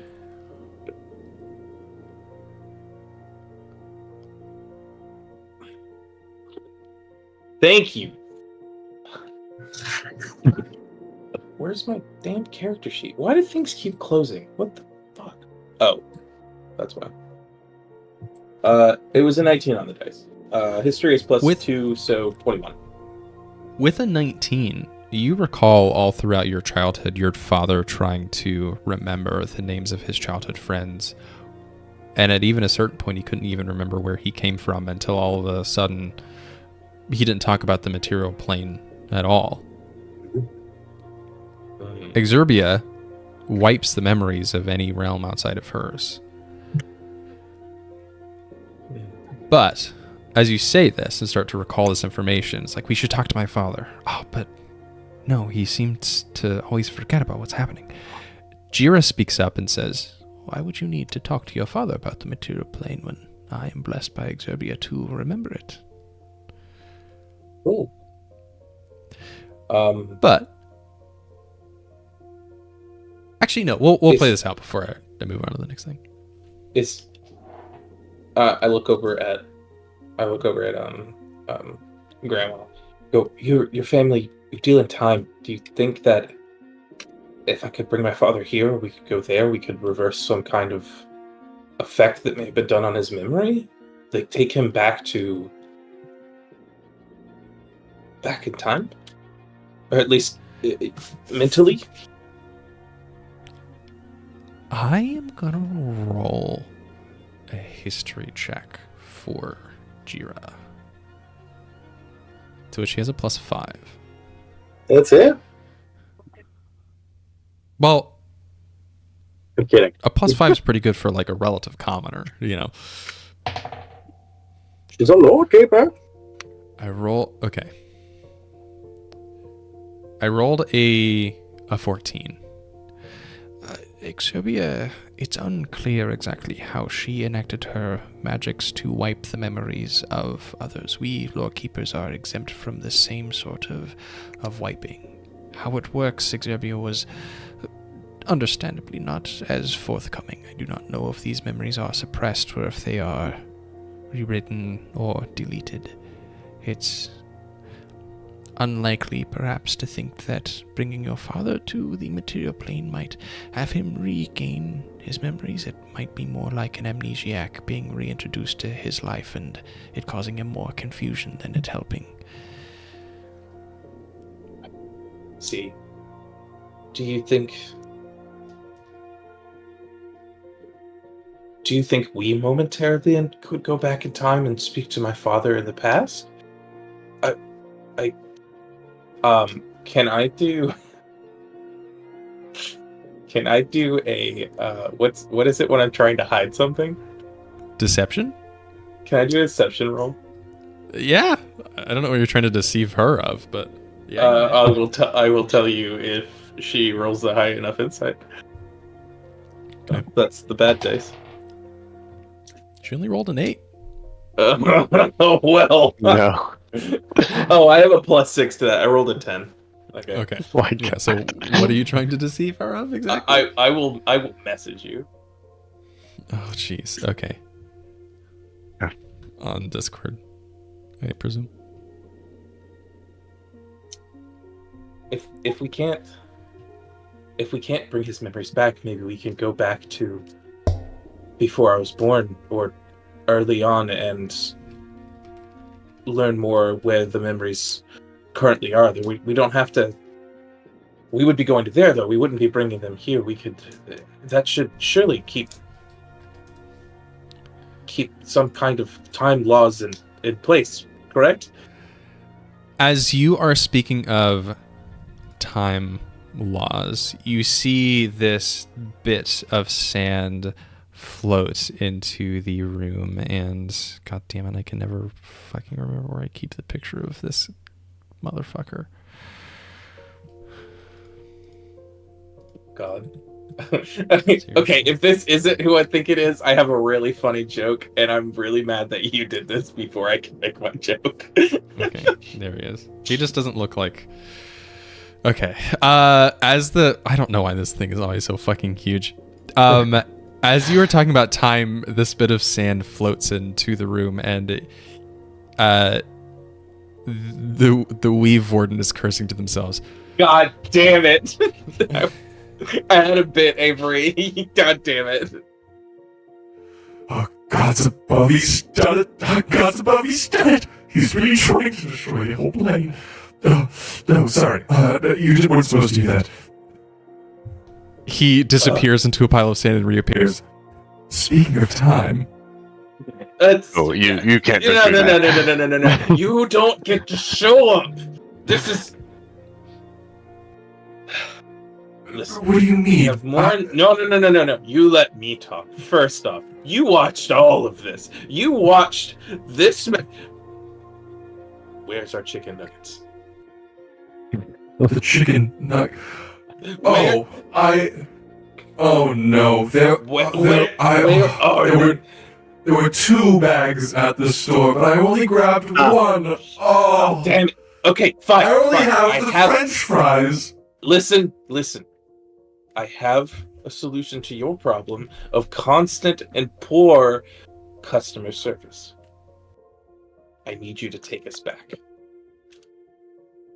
I need you back. to take us back to when my father first ordered DoorDash and you first disappointed him, that has set all of these problems in motion. My child, the time marches ever on. Once the order is placed, it cannot You've be disappointed unplaced. You've disappointed 2 generations of his family, alright? You better make up. It is not called Door Walk. It's called DoorDash. And god damn it, if you do not dash me back to the past right fucking now. I don't think you understand quite how time works. Jeatz? Yeah, Almyre, you know for a fact that time cannot be reversed. It would be nearly impossible for someone to move backward in time. However, you can slow time to a crawl if need be. Now, Almyre, in fact, I'll let you do this history check. Ooh. Straight or with advantage? We'll just say straight. You are interested in this, but it might be perhaps above your capabilities. We shall see. It's a 10, but I have a +7, so that was a 3 on the dice. With a 10, not quite. I would say that your father's death, who is still, dead on the floor in front of you, which it's crazy to me that you all have not moved to a different place in this room. Almyre, you go to speak on the nature of time and just start bumbling something out, and he says, you see, you can't reverse time, but speaking of dashing, time is simply relative. I hear you might need to go to the material plane. The whispers on the sand have said as much. I can slow the time differential between the wild and the material so that days in the material plane might only be seconds in the wild. If the sanddial has been broken, as I said before, the wild might be snuffed out like a candle, but if the problem lies in the material plane, then you could act there. Even weeks would, be no time here at all. You could potentially solve the problem there, come back here, destroy the darkness, and all will be set right. Okay.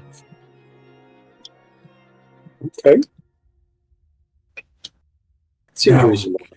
that puts me at great risk, however.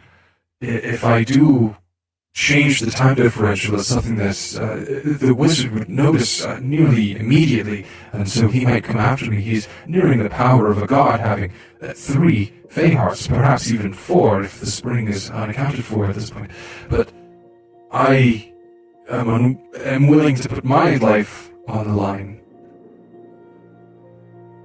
for you, and that's the Uber Eats guarantee. Is I'll put my life on the line to ensure that things happen timely. Wait. Uber Eats. What? Have we been ordering from the wrong place? Are you not the DoorDash who's been texting me, telling me my fries and my nuggets will be there in 5 minutes? What? I think he's No, just putting you on both platforms. Oh. I have an account on both, actually, so I can do double the orders.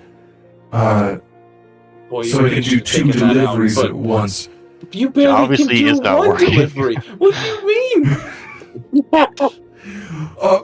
No, I'm perfectly capable of doing too, and you should tip me for both. I delivered your fries, and I also left the nuggets in the sanddial.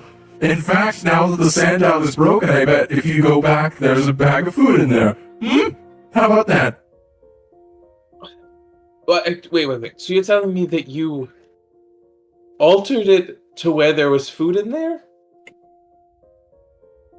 Well, Princess, please. I left food in the dial, no?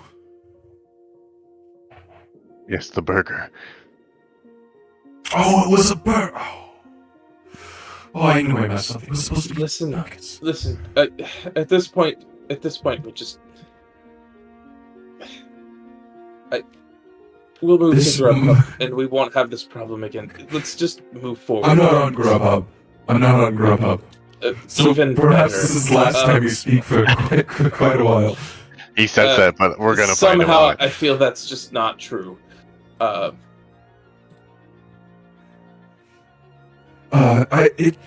It will take me some time to alter the flow. You see, while I am the Weave Warden, I also can affect the flow of time, so it's kind of ironic that you called me the Time Warden. I never said anything in the moment. It did really bother me initially, but now I'm kind of okay with it. It sounds cool, the Time Warden. You understand? But it will take me some time, so by the time you get to the portal, to get to the material plane, I should have the time differential figured out. And I can affect it the moment you step through the portal so that you're not having time fast forward or whatever in the material plane. Now, as I understand, there are people outside that greatly need help. The keep itself is fairly protected from the wild magic surge that happened when the dial was broken, but really, you should get out there and see the chaos for yourself. Oh yes, there was going to be attack tonight. Shit. Yes. Should we take a pee break? We've spoken too long, and I must go. Please, go step outside. And you see the Weave Warden disappears. And with that, we'll take a little pee break. Oh, hang on. Click on thing. Oh, there it is. Well, so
listening to Austin.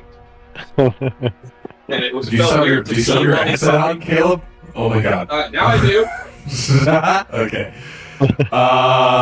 Okay. Well, I clicked the button already. This is weird. You still have the we've warden on. Oh, I deleted him. You should refresh. No, your voice. Oh. Oopsie. My bad. I forgot to hit the button. Okay, let me... Right, I had made notes about the effects. Okay, while you guys are waiting, I still need to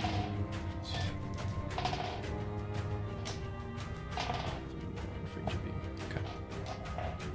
I'm rolling a lot of dice, but shockingly I've not procced the effect that you had asked about, Austin. I don't think you ever rolled so good in a night. On D20s, I know. I know. That battle just peeked behind the screen was perfectly winnable.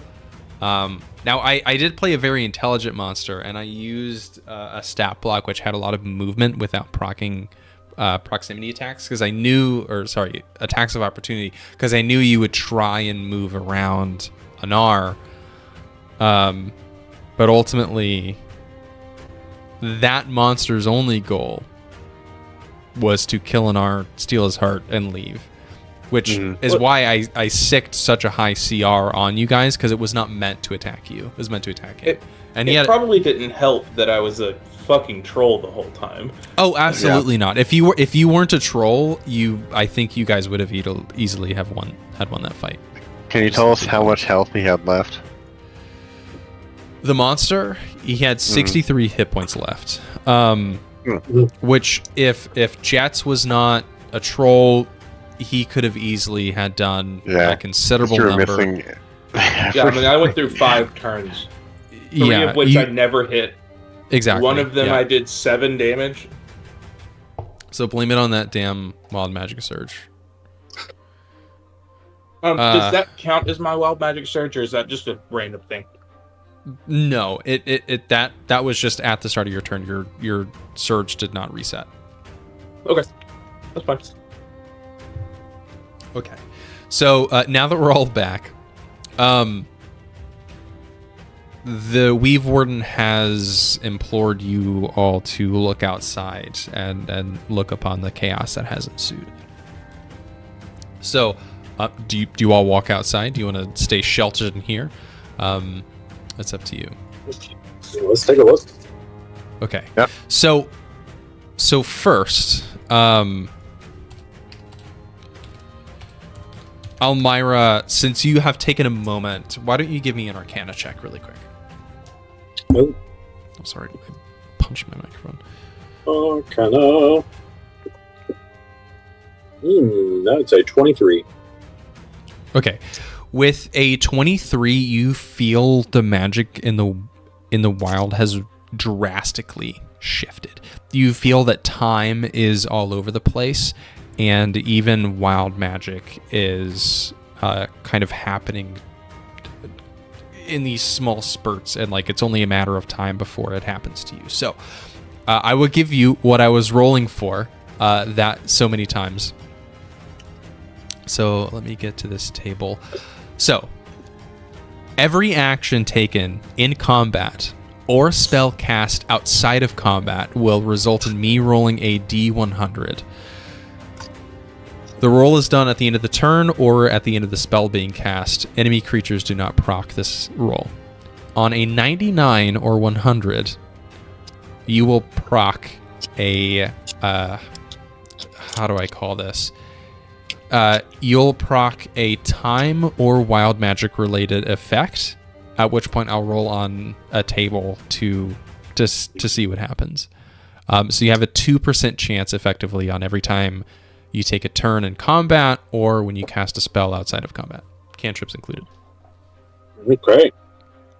So he has like his own little weird magic. Yeah. Wild magic. Yeah, I have my own little table. It's 10 different effects. But there's only a 2% chance of it happening. So, and through all that entire combat, I did not roll a 99 or 100. So, Almyre, you can discern that, 2% of the time when we're in combat or just casting spells, this thing can happen to us, just to put it in literal terms. Okay. As far as you go, Jeatz, from here on out, your wild magic chance is doubled. Oh, so it just goes up by 2 every time? Yes, every time you cast a spell, it will go up by 2 instead of 1. Okay. While you're in the wild, at least. Again, these effects are only while you're in the wild. Because you're thinking of going to the material plane next. Me pushing you towards the material plane. You don't have to go. If we go to the material plane, do I need to pull up the standard wild magic? No, table? you will because Pascal is your source of your wild magic surge. You can still use the Feywild magic table. I was hoping I had like cool wild magic for each plane we're on. I mean, if you want, I don't have a problem with that. I just thought you might want to keep using the Feywild version of the wild magic surge table. I mean, I based my You can life think about it. from the material plane. So- That's fair. Yeah, that's fair. Okay. Oh my god. Pascal is going to start rolling wild magics, and I'm going to be his source of wild magic. Oh, yeah, no, that's good. That's good. Okay, we'll keep that in the back pocket for when that comes out. Okay. So, with that said, you guys walk out of this room and walk onto a platform where you can kind of see the plane, the summer court. And I don't have a special map for this, so for that I do apologize, because map making is very time consuming. But I'll kind of highlight areas where things are going on. So you guys are up here in the keep, right? Mm-hmm. And you see Jahir runs over to you as you guys are surveying what's going on. And he says, it's you three. I was looking for you. And Lord Anar, where is he? I must report immediately. I think the dial's been broken. The water fell from the monument. It's no longer flowing in reverse. I don't know what's going on.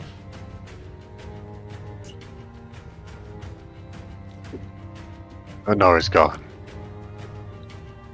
Oh, Lord Anar, he's left? Is that why this is happening? He left on a flying carpet or something? Yes, he took a magic carpet ride off into the sunset. That's what happened. I didn't realize he had so much hold over what was going on. He needed to be here even for the dial to stay intact. It's long story short, his heart is gone. And we need to go and we need to leave the court and help save the Feywild here. But before we do that, what's going on in the city? It's been reported to me that the dial is broken. So someone definitely needs to go check out the ziggurat where the dial is. But there are many other things. The flooding amongst in the center of the court. The hard-packed sand is not meant to absorb water, so there are a few people that are injured that need medical attention. The spire cap that blew off when the surge happened, it killed someone in the town next to a general store. It fell on top of him. We need someone to go move it to get his body out from underneath the giant gold thing. And also the pools, they're evaporating. I think the water is stopping flowing. The heat in the air has gotten noticeably hotter. I think this oasis might become a true desert soon. And lastly, there's fairies in the gardens. They're attacking people. They were usually so docile, but now I think that whatever's happening, the magic's just got into their heads and they're just going off and they're trying to harm people, play pranks and polymorphing them into sheep. It's gone crazy. Okay. I immediately say bah when I hear that. No! Like under my breath. He jumps. What was that? Sorry, he has flashbacks every once in a while. Yeah, I need you to look me in the eyes here. And I grab both sides of Jahir's face. Yes, yes, princess. This is an absolute state of emergency. Oh, of course, yes. I need you to get your head on straight. Of course, princess, yes. Lord Anar is gone. Almyre is missing. Yes. I am on a desperate mission to go to the material plane to try to fix all of this. Do you know what this means?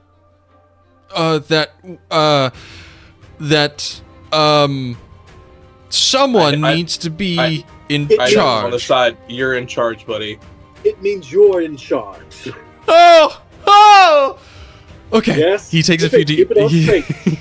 I'm giving you the last piece of advice here. Okay. Yes, princess. Yes, of course. I need a crew of people to go and collect all the water that they can and save it. We need people, craftsmen, to go to the ziggurat to attempt to save or repair any parts of the dial that they can. Yes. I need some soldiers to go to the bushes to control the fairies. Okay. Please make sure we can dispatch. Litter is safe. And you need menders to go towards the river and the flooding. and the Yes, where people were injured. flooding. And for the love of God, get the dead body out of the street. Yes, princess. If go ahead. He's just nodding along affirmatively. Almyre, what if Lord Anar wasn't gone? I don't know how to say this without being callous. What if I addressed everyone as Lord Anar and gave Jahir power and said I was going to go solve this problem? Do you think they would rally together better?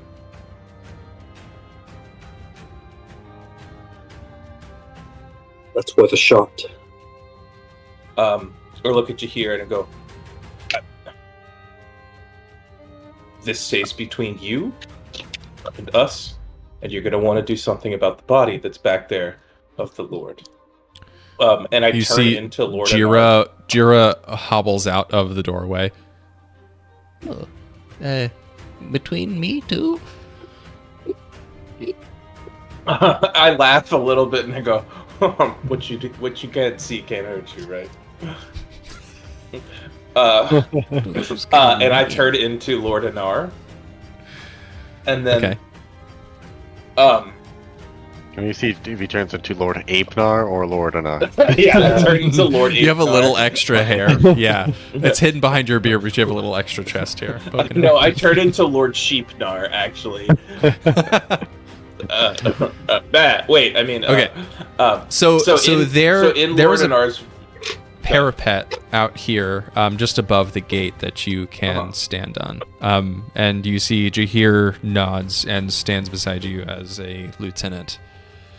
Jahir, and whispers to you, yes, if you think this will work and if it has your blessing, Princess Almyre, then yes, I can tell the troops exactly what I've heard as well, and we can keep this under wraps.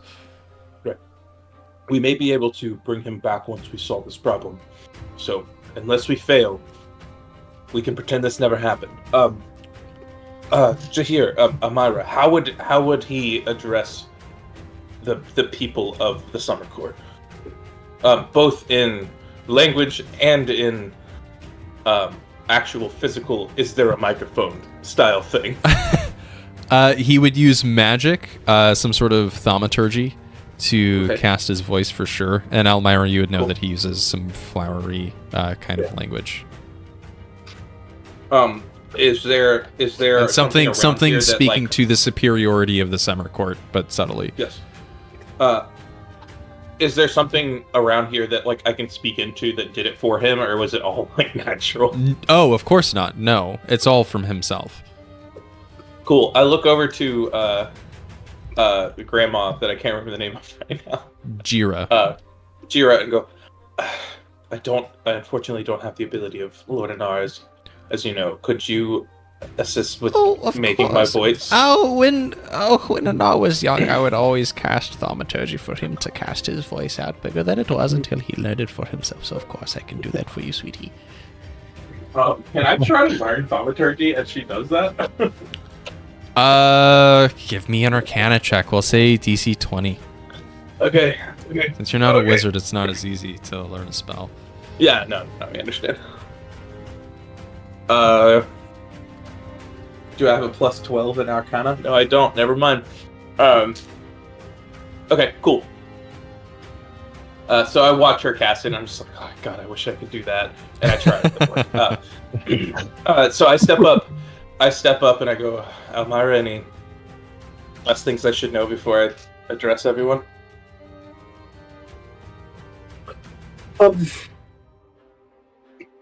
Well, don't go into too much detail. Keep it vague. Big flowery words. And If it made you feel better, I was going to keep it vague no matter what. Did he refer? Last question. Did he refer to them as his people or the people of the Summer Court? Like, what was his colloquial name for the group? I think he said peasants. They speak down up here. No. Please do not say that. Not out loud, at least. You're good with citizens of the Summer Court. Citizens of the Summer Court. The dirty poor. That seems more right. All right. So I'm going to step up to the edge and speak loudly and say, "Citizens of the Summer Court, we have experienced so much panic currently, and I'm going to fix it. I know that there's lots going, and we need to band together." And go ahead, Avery. Yeah, as you speak and give this like flowery speech, Thank you, give me God, for not making me do that. What? No. You started. That was fine. Give me a performance check. As you were speaking. There's no one out there. Yeah, everybody's dead. Who are you talking to? Not the dice that have been. Okay. Oh boy, that's a 28. Holy shit! With a 28, that is huge. Your voice booms. You feel the power. Oh no, I'm sorry. It's a 27, and I have advantage. Sorry, I always get that wrong. It's a 27. Okay. So even with a 27, I was going to give you this result. With a 27, your voice booms throughout the Summer Court. You are yelling at the top of your lungs without it breaking, and thanks to Jira, it just like cascades like a wave of hope over the rest of the Summer Court. You hear people panicking and yelling and screaming all across the land, but as they hear your voice, you hear this dull hush wash over, and you can tell that they're listening to you. And you speak of hope and I will fix this and don't panic. And you feel this kind of inspiration rise up from the group, and the magic that has exploded from the sanddial starts to kind of congregate around these people, and you can see it as like a light glow in the sand as it starts to move with the wind along the floor. You hear some distant cheers like, "Huzzah! Huzzah! For Lord Anar!" And this chant rings out, and you can tell that the people are banding together to help one another. And Jahir says, "Oh, at once, Lord Anar, excuse me, Princess Almyre, and not, wink wink, Lord Anar. I will get troops together at once to help solve these problems. At once."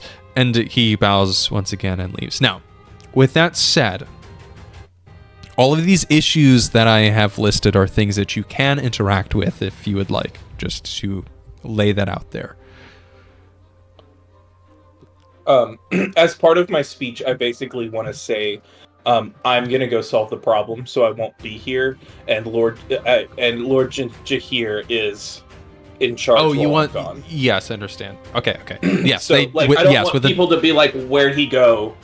Yes, with over a 25, yes, they will understand that. It's kind and of crazy just to before think you that leave, the person who made this decision also decided to turn himself into a sheep. What? Jahir doesn't know that.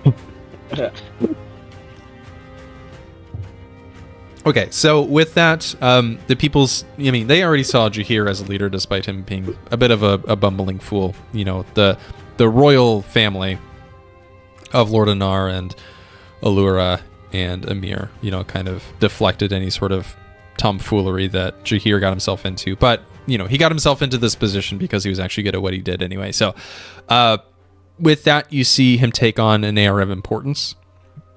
He bows very deeply. He nods. He leaves. He kind of drops like the unsure tone in his voice, and he says, "At once. I'll make sure it gets done." And he leaves, and you can hear him getting a platoon together as he's yelling at some soldiers in the keep. Okay, so with that said, you did ask him to solve a few of these problems. However, you yourselves may interact with these things if you would like. If you want to roll me an insight check of like what's most important to least important, you may. If you would all. 11. I think we need to go make sure Glitter's okay first. That's a 4. We're rolling perception? Insight. Insight. Insight. Oh god. Nice. Go roll far away. I rolled a 9 plus something. 9 plus 5. Oh wow, I got a lot of insight. 14. Okay, with a 14, you at the very least know that going to check on the dial itself is probably the most important thing. As for the rest of it, it's kind of up in the air. Horace, you feel compelled to go check on Glitter. You know, the people hurt in the flood seem, you know, like a problem. So, you know, the one thing I'll give you is that the ziggurat is the most important. Everything else, I'll leave up to y'all how you want to solve. Or if you even want to check it out. You don't necessarily have to, given that you've told you here, kind of work on it. I think we all say what's most important, and the most is where we go. At the same time, we all just say it on 3. 1, 2, 3. Glitter. God. I think I'm still Almyre, Lord what'd you Anar. say? I think I'm still Lord Anar, and I just look at you with that same look of disdain that he looks on peasants.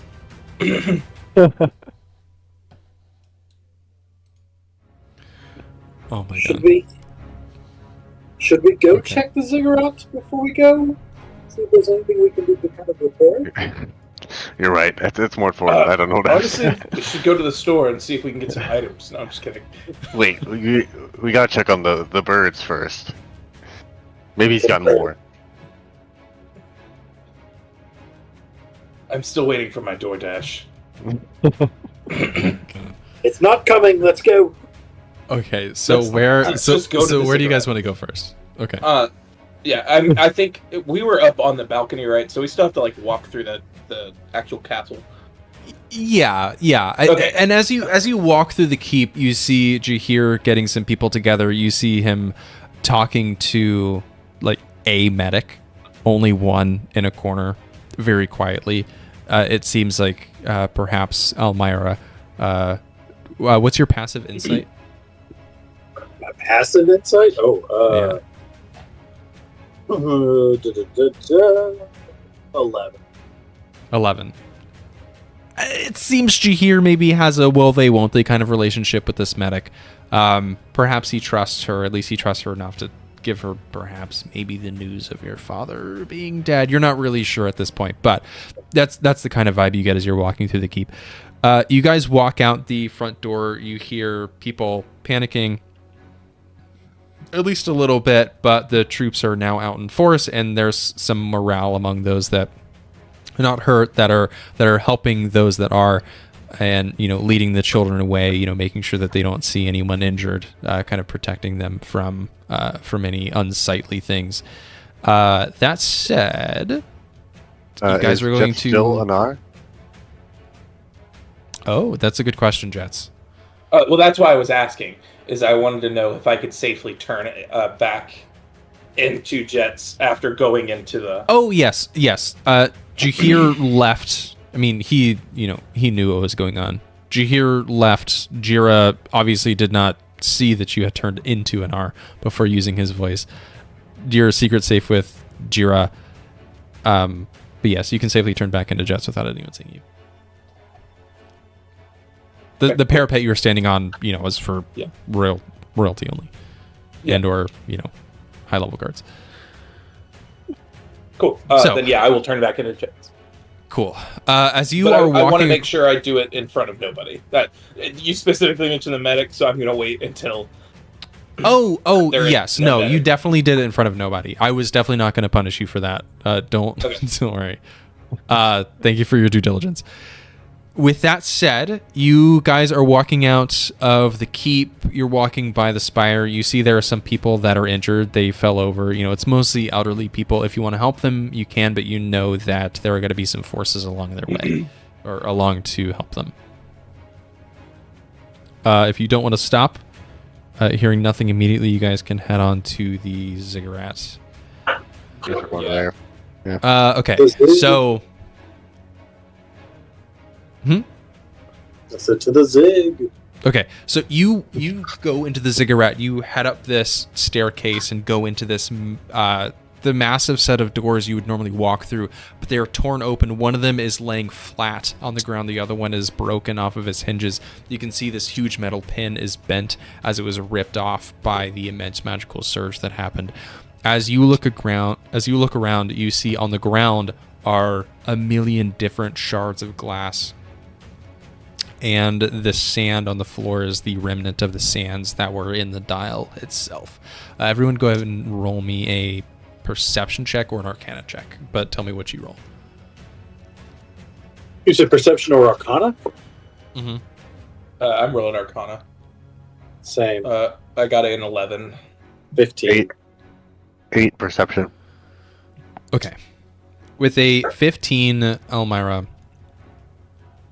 you go to the shards of glass on the ground. The dial that you had known all your life is now suddenly no more. And as you go to inspect some of the pieces, there is a shard of glass that looks oddly smooth, as if you could pick it up. Ooh. Okay. Can I? As you do, you recall your grandmother saying that shards of the sand dial could be used to look through time itself. Ooh. Well, I would love to look through it. As you look through it and look around, you look towards the door and you see a younger you, but only by a few months, and your father seemingly of the same age. As you walk into this room, and you can hear in your mind the conversation that you and your father had about the sand dial itself and how it was in danger, and that it was something that you needed to solve. And the vision disappears quickly.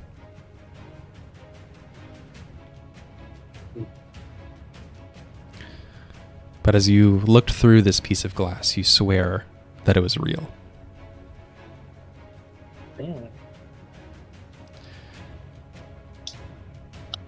Now, for the other two of you, as you're looking around, you see the sands it kind of vibrates as you walk around it, almost like it's alive. Can I pick some of it up? You may. How do you do that? Do you just want to pick it up? Oh, in your no. hand, or... Oh no, the sandworm. I want to cup it. Kind of scoop it up like that. Okay, you scoop it up, and it kind of is alive in your hands. You can feel this arcane energy surrounding it. I assume this is. What I assume it's the fan that was in the dial, the dome. Yeah, you could surmise. Yes, you could surmise as much. Should we bottle this all up to come back to? I look over to Almyre and go, now that Lord Anar is dead, is that sand monster going to come and kill us? I don't think so, but it's a non-zero possibility. Okay. Okay. Cool. If anything, I think it'd be going to the spring court. If the heart hasn't been taken there already, then it'll probably be going after that one. So Horace, I'm sorry. The sandworm.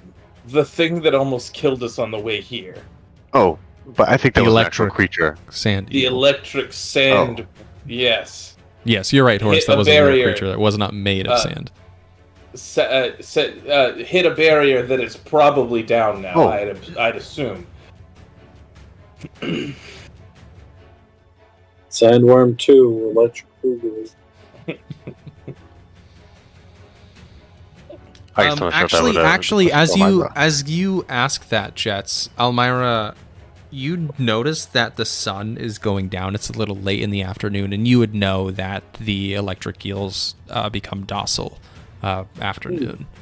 They're more active in the cool. morning. So it's and tomorrow's at high problem. noon. Yeah. But do we need to do anything about this sand, though? It's quite powerful. I'm not sure if we want to lose it. Yes, we want to...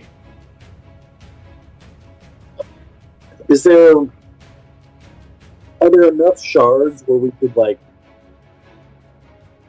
keep as much sand as possible into, like, a little bowl? Or is it all just shattered? Horace was able to pick up enough to put into a vial, but as you're moving around the room, you can tell that it's almost like an invisible wind is moving the sand around, so it would be impossible to pick up all the pieces. And from what you can tell, at least that's on the floor here, Almyra, there's way less sand in this room than there ever was in the sand isle itself. Yeah, I'm afraid of that. Do I recall what my father was implying was the danger? His concern was with the memory that you saw, his concern was that if the sand ever stopped, the wild was in trouble. However, this was never something that he foresaw, with the sand dial being shattered. It's much worse. It's one thing to have let all of the magic in the sand dial disperse throughout the wild. It would become chaotic. However, with the wizard Ariazel's intent to destroy the wild and him eking magic out at every gash that you ever come across, his intent seems to be sucking the wild dry of its magic. Okay. So it was like a twofold plan. Is there any way to close as many doors and windows as possible and keep the sand in this room? Interesting. Roll me an Arcana Okay. check. Why don't you? Okay. 19. With a 19, you can at least surmise that whatever sand is left in here has some sort of magic in it. If you close the doors and close the windows, you could at least guarantee that what's left here will remain.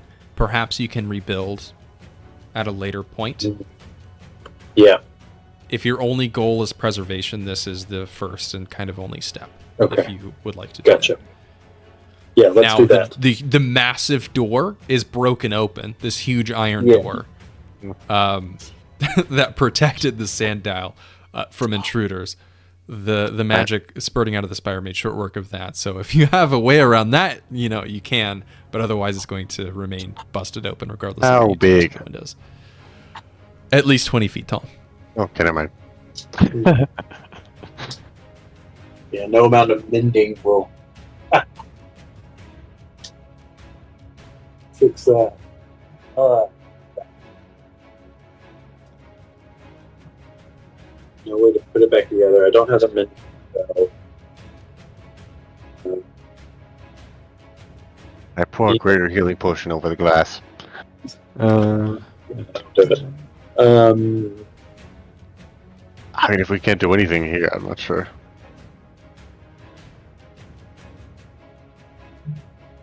So Can I Horace, grab with a piece of glass and look into it? Yeah, you may. You grab a piece of glass and you hold it up to your eye and you look through it and you don't see anything as you look around. I think I picked up a broken piece. It's not working. Here, Jeatz, you try. Okay. I tried. What do I need to roll for that? You hold it up to your eye and you don't see anything. Almyre, you take particular note of this as you see both of your friends look through a piece of glass. We'll pin that for later. If you want to use identify perhaps on this piece of glass, just make a note of that for a later date. Yeah. I'll say I'll look at Almyre and say, Almyre, it's just so you know, I have a feeling that if we can't do this, it may have to do with your ability as a time wizard, and probably something we should come back to. I agree. I don't know if there's anything else I can do. Almyre, and without rolling a history check, just so you guys, aren't spinning your wheels anymore, you would remember that Jira, told you countless stories, as she was trying to recruit you as a lore keeper. She would say it took all four, or sorry, not all four. I think this is a piece of lore that I had written down, but since you guys didn't ask about it, I did not present it. It took many powerful Fae to form this sanddial itself to contain time. This is not something that people of your skill would be able to do. But it is possible to form the sphere. Okay. So it takes a lot of power. Yes. Fey Lord level power. Got it. Fey Lord and Lady level power. Okay. So, are you guys doing anything with the sand itself before you leave the ziggurat? Can I just do one more insight check to see if there's anything? Maybe not insight. Just if there's anything that catches my eye as something we should have noticed. I guess it might be at a disadvantage because I don't know what the fuck's going on. You can roll me an insight check. Sure. Okay. Well, it's a 13 without disadvantage. So.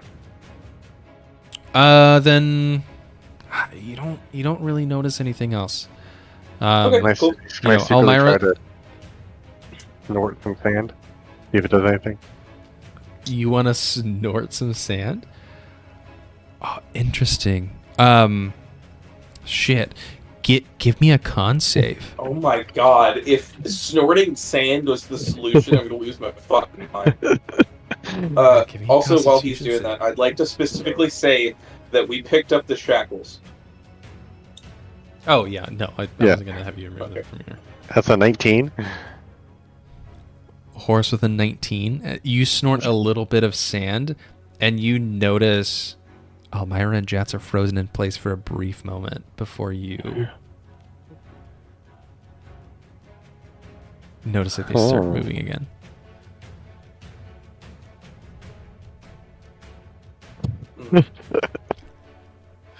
Okay, guys, hear me out here.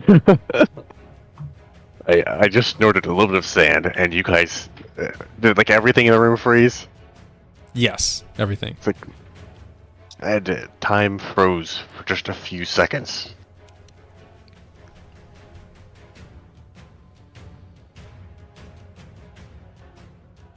I gobble up a bunch of sand. Sorry, I put a bunch of sand in, like, a jar or something. You want to put some sand in a jar or a vial? Yeah. Okay. Almyre, are you okay with this? Yes. Okay. All right. Okay. Noted. Give me a moment. Are you guys leaving the ziggurat after this? Yes. Or you other yeah. things to do? Okay.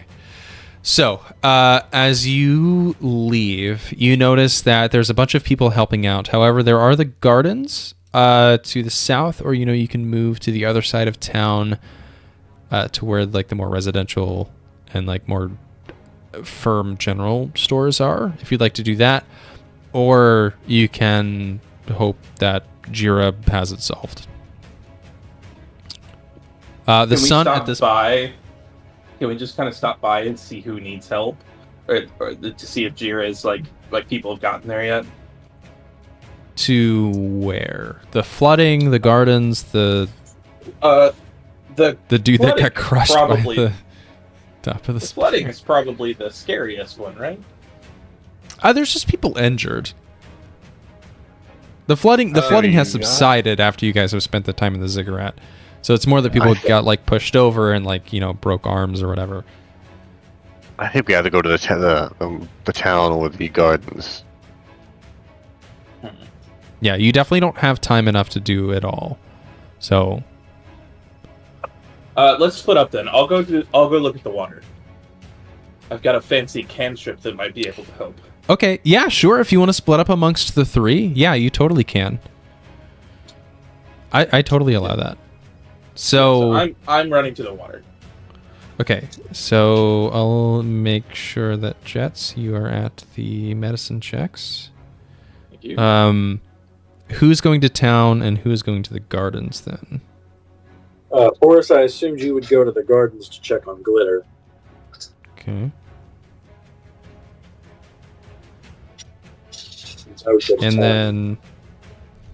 And then Almyre, you want to go to town to check on the dude who got crushed by the spire cap? Yeah. All right. Okay.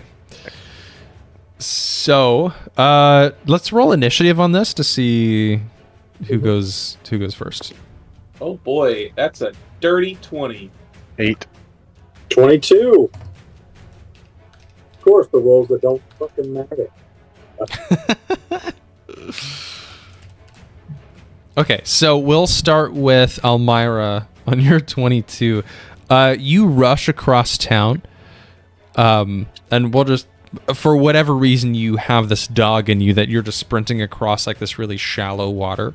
You're probably more used to water than anyone else in the summer court at this point, so you're able to run across this shallow water without being held up. As you run into town, you see a few people are scared, but not necessarily injured. But you see outside of the general store where you bought those parrots, the dude who sold you the parrots crushed underneath this 10-foot square pyramid, just absolutely crushed, just hand out on the ground. So you see a few people as a newcomer arrives. Please, can't you help him? Please just move the cap off of him. It's so wrong. You hear the crowds yell. So if you can, roll me a DC 20 athletics check to move this huge golden spire off of this body. Or spire cap, rather. I technically can do that. However, I think I would like to cast Reduce on it first. Can you target an object with Enlarge Reduce? You cause a creature or an object you can see within range. Oh, it's nice. Okay. So I'll. It Do is I give you advantage or do I reduce the DC? It's still gold and large. I'll make the DC 15 then. Instead of giving you advantage, I'll make the DC 15. Okay. I will see if I can get any other help here. I can't cast Fly on it, can I? No. No. Not if you're concentrating on Reduce. Oh, that's not. Oh, it is Reduce. Oh, wow, it is concentration.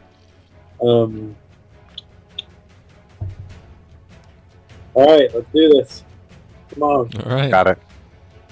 I need a 14 or higher on the dice. It's a 14! Let's go! All right, so this diminutive princess, instead of stepping up and using her brute strength, instead casts these arcane spells, these incantations, and suddenly this huge gold cap of the spire, this huge pyramid, shrinks down ever so slightly, and you use all of that leg strength that you learned from walking. I don't know. Where did your leg strength come from, Almyre? Oh God. Taking the weird horses out. I had stables, but they weren't quite horses. I can't remember what they were. Oh, the sand seals? Yeah, the sand Yeah, it seal. requires a lot of strength to keep the sled underneath you and the reins in check. Sure. Yeah, so using everything that you've learned, you get in a deep squat and push this gold pyramid over, and the body of this parroter is freed, and the crowd around you is like, yeah! And you see the wife of the parroter comes over and says, oh, thank you for freeing me. You can have the most expensive thing in the shop. Here. And she runs in and hands it to you. It's this vial of clear liquid. He says it'll protect anyone from anything. Please have it. Okay, what is it? It's a potion of invulnerability. Wow. There you go. No one ever bought it, so please just take it. Please just take it. You look like an adventurer. Please just take it. Okay. So, with that, we'll go to Jeatz. Jeatz, you went over to where the flooding was. You see all of these people are injured. At this point, you've seen some of the army come over. So there are... Mostly everyone is treated, but you see a few people that are untreated. They're like waiting to get tended to. Go ahead and roll me a medicine check. And that the higher you roll, the better your reward will be.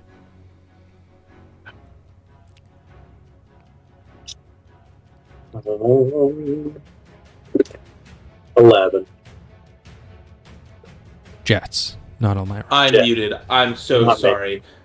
Can I try to do something to make it better? Yeah. If you want to boost your... Yeah, sure. If you want to boost your chances, yeah. Sure thing. I mean, now that I think it, really the only spell that I have will help would be Shape Water, but can I try to do that to, like... I don't know. So people are drowning, right?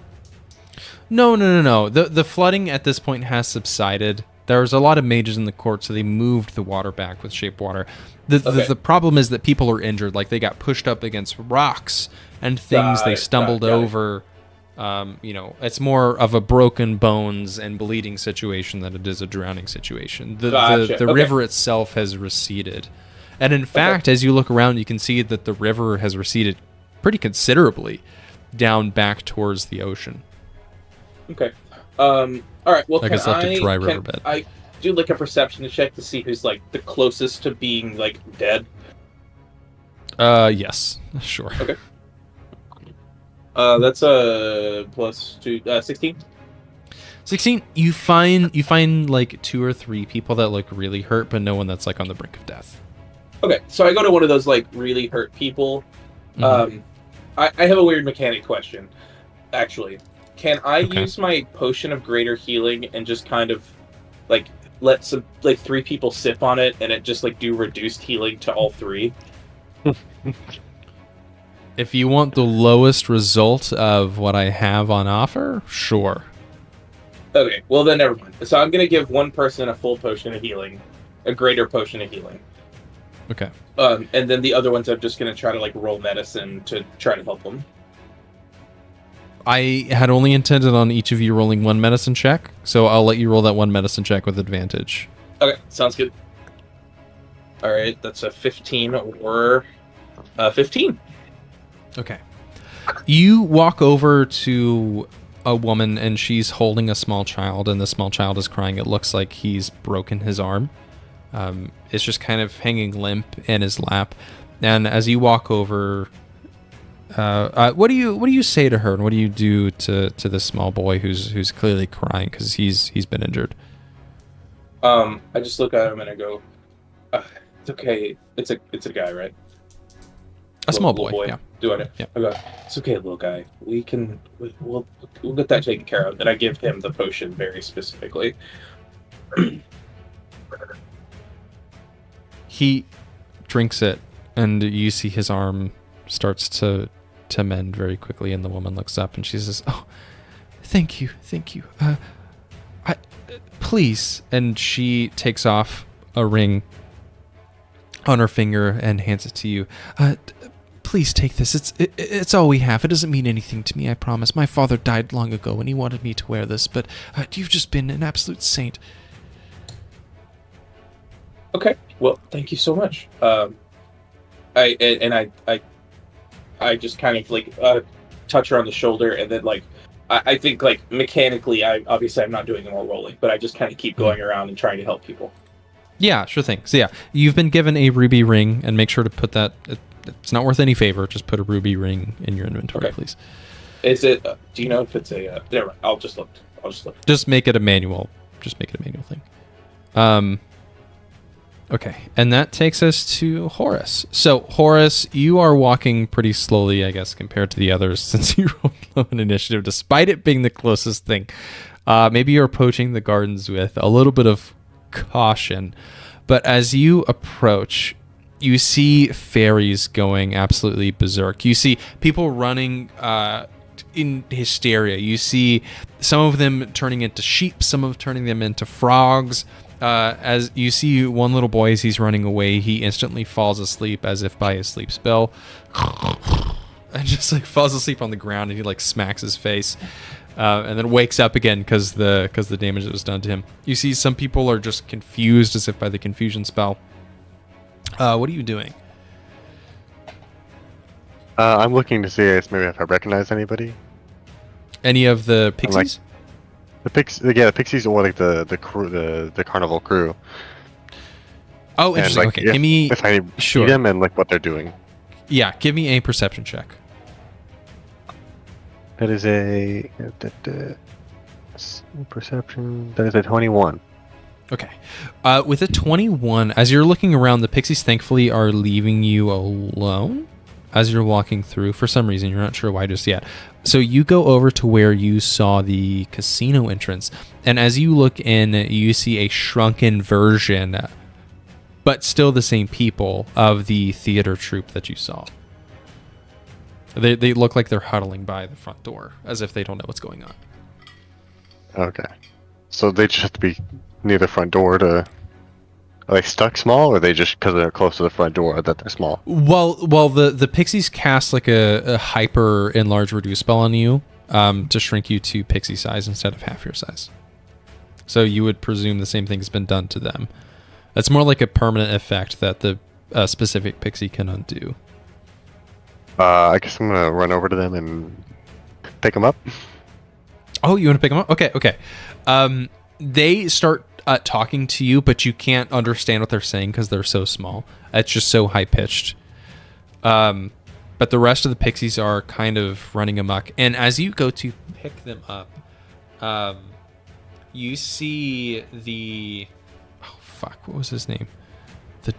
The doorman. Does anyone remember the doorman's name? I think Session 24. No.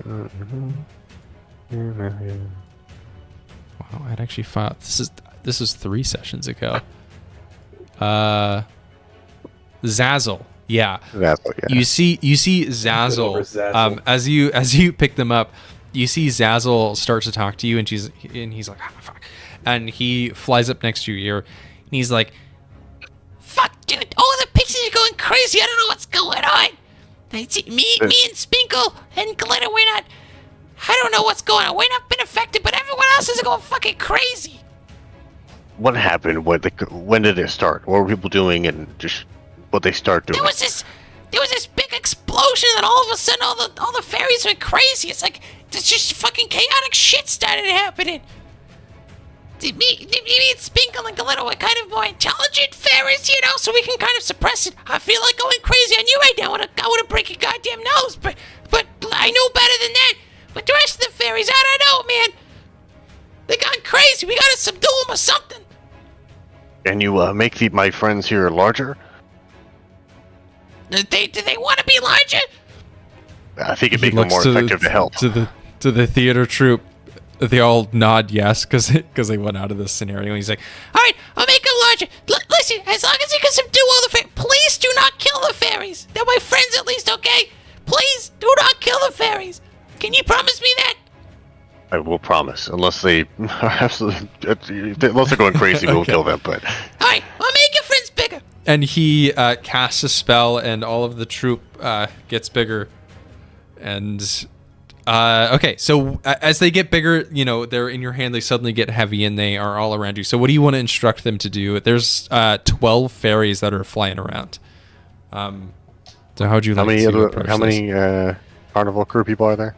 4 of them. There's the fortune teller. There's the acrobatic. Oh God, I've got to go even back even further. There is Eldon, the gnome illusionist. There's Isolde. She's the acrobat, and then there is Rowan, who is the dwarf fortune teller. And then there is also who's the creepy clown? Smiles? No. Oh, Stitches. Fuck. That's right. Stitches. Sorry, we have Elton, Osilda, Eldon, Isolde, and Rowan. and Stitches. And Stitches, yes. All right. I guess I'll just all right, each of you grab as many fairies as possible. Please do not kill them. Stitches, mostly aiming this towards you. Please do not kill them. We must just subdue them. He gives you like a let big... me know. Okay, sign. Okay, so I'm gonna have all of them roll. Let's see if there's 12 and there's 5 of you. I'm gonna have all of them roll a d6, and Sean, you also roll me a d6 to how many fairies you catch. Okay, so I'll have Eldon roll a d6. 4. That's a 4. Okay, that's great. Did he catch it with his ring? Oh my God. No. Eldon is an illusionist, so he just creates this illusory cage, and because pixies are not that intelligent, they're like, Hey, no, let us out. and just like brings them back to the cage. Isolde catches 2. You see she flips around a little bit and catches 2 in her arms, but can't do that much more. Stitches only catches 1 appropriately. He's just like, Good job, Look around Stitches. like freaking creep. And then Rowan, the fortune teller, catches 4. He casts some sort of like real cage. So across all of them, that is 8, 10, 11. So how many did you catch? Horace? 4. Okay, perfect. So you definitely beat the check. With that, you've subdued all the pixies, and the chaos in the gardens dies down a little bit. And after that, you see Zazzle flies up to you and he says, Oh, thanks, man. I don't know what got into our people. oh my God, what is his fucking name? Spinkle, he wants a word with you. Is he coming up here, or do I need to go in there? No, just come to the door. He'll talk to you. All right, do I crouch down to the door?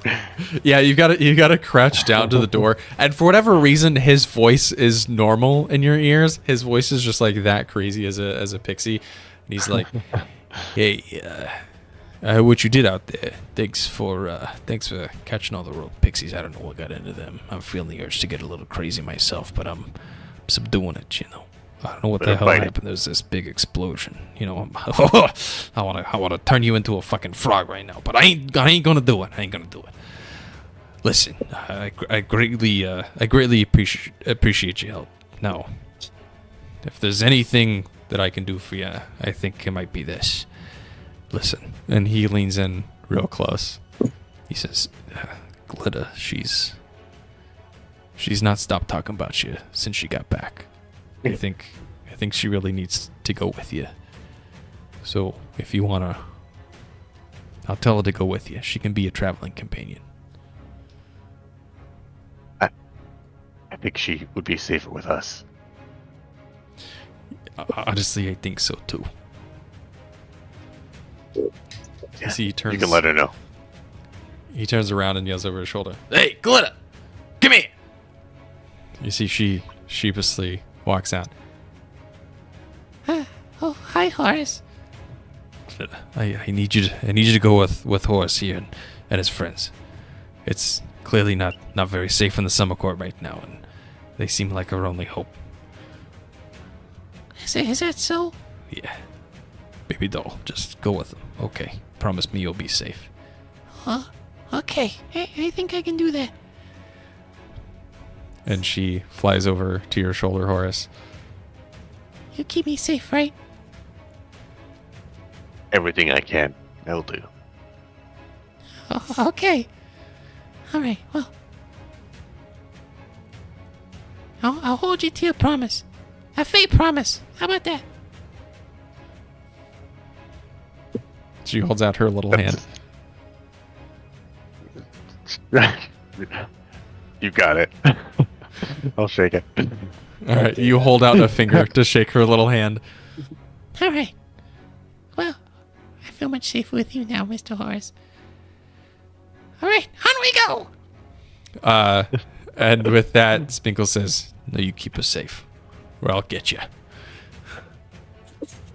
And he walks back into his little casino. You could tell he's like, all right, calm the fuck down. What's going on in here? They're trying to calm the pixies that you all had captured. And they like close the doors to the casino. Okay, so. Oh, yes. Sean, sorry to cut you off. I guess I'll turn around like, so what are you guys gonna do now with all this going on to the Carnival crew? I guess we'll help the people of the summer court. I mean, we can always come back to the casino. Perhaps Spinkle or Zaza will maybe give us some favor that we need, but we're always keen on helping people, so I think you might stay here and make sure that things are going okay. Rowan says to you. Sounds good. If you go to I guess the leader now, and he, for the current period, just Jahir, just let him know that we sent you, and he'll put you to work doing some good stuff. Okay, yeah, we'll head to you here if we're done here helping people. You got it. Okay. Cool. So with that, you actually knocked out all of the tasks that I had set forth. So that's cool. So with that, the sun is getting low in the sky. It's getting late. The chaos of the court has died down pretty considerably. So if you all want to head into the keep and maybe get some rest in, you may. Yeah, I could use it. absolutely. Okay, cool. Sun's getting real low. So the again, the chaos of the court has settled down. The huge burst of magic that had happened when the dial broke has seemed to disperse like a storm surge. Slowly retreating back into the ocean over the sand. So as the sun goes down, you all can get comfy in a room. Jahir comes back to assure you that he and his troops have everything handled. You don't need to worry about anything for the rest of the night, and he thanks you for your help. Just asks that you get a good night's sleep before the next day's adventure. All right. Almyre, you only need to trance, correct? You only need like a 4-hour rest? Okay. Yep. So, the sun, at least in the summer court, takes some time to go down. There's only, especially in the heights of the summer, there's only a few hours of moon. It's the cold season at this point, so, there's a few extra hours of day. But realistically, you guys are in bed before the sun even goes down. But as you trance, you've got your 4 hours in. And as you sort of wake up from your trance, you go over to the window, perhaps to look at the stars, to look out upon your kingdom to see if there's anything untoward happening. And something catches your eye. Oh, I hate when this happens.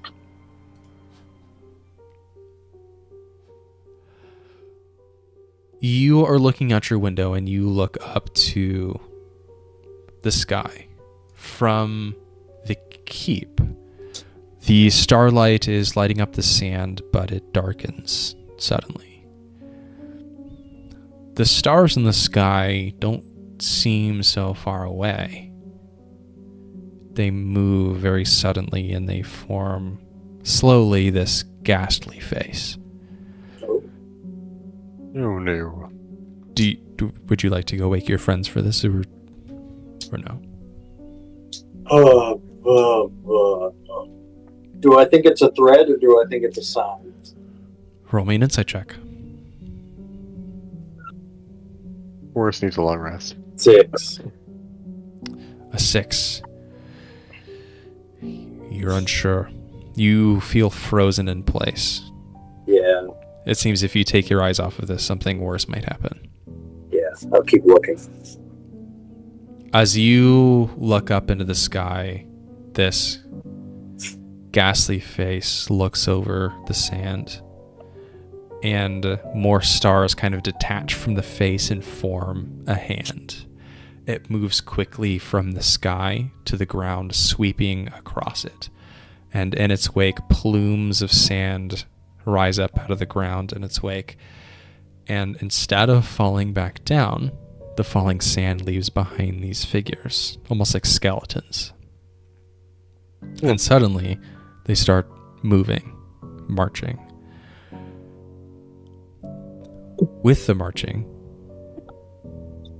it seems to wake the electric eels. You see further off in the distance these other plumes of sand, and you can barely make out with the moonlight and the starlight.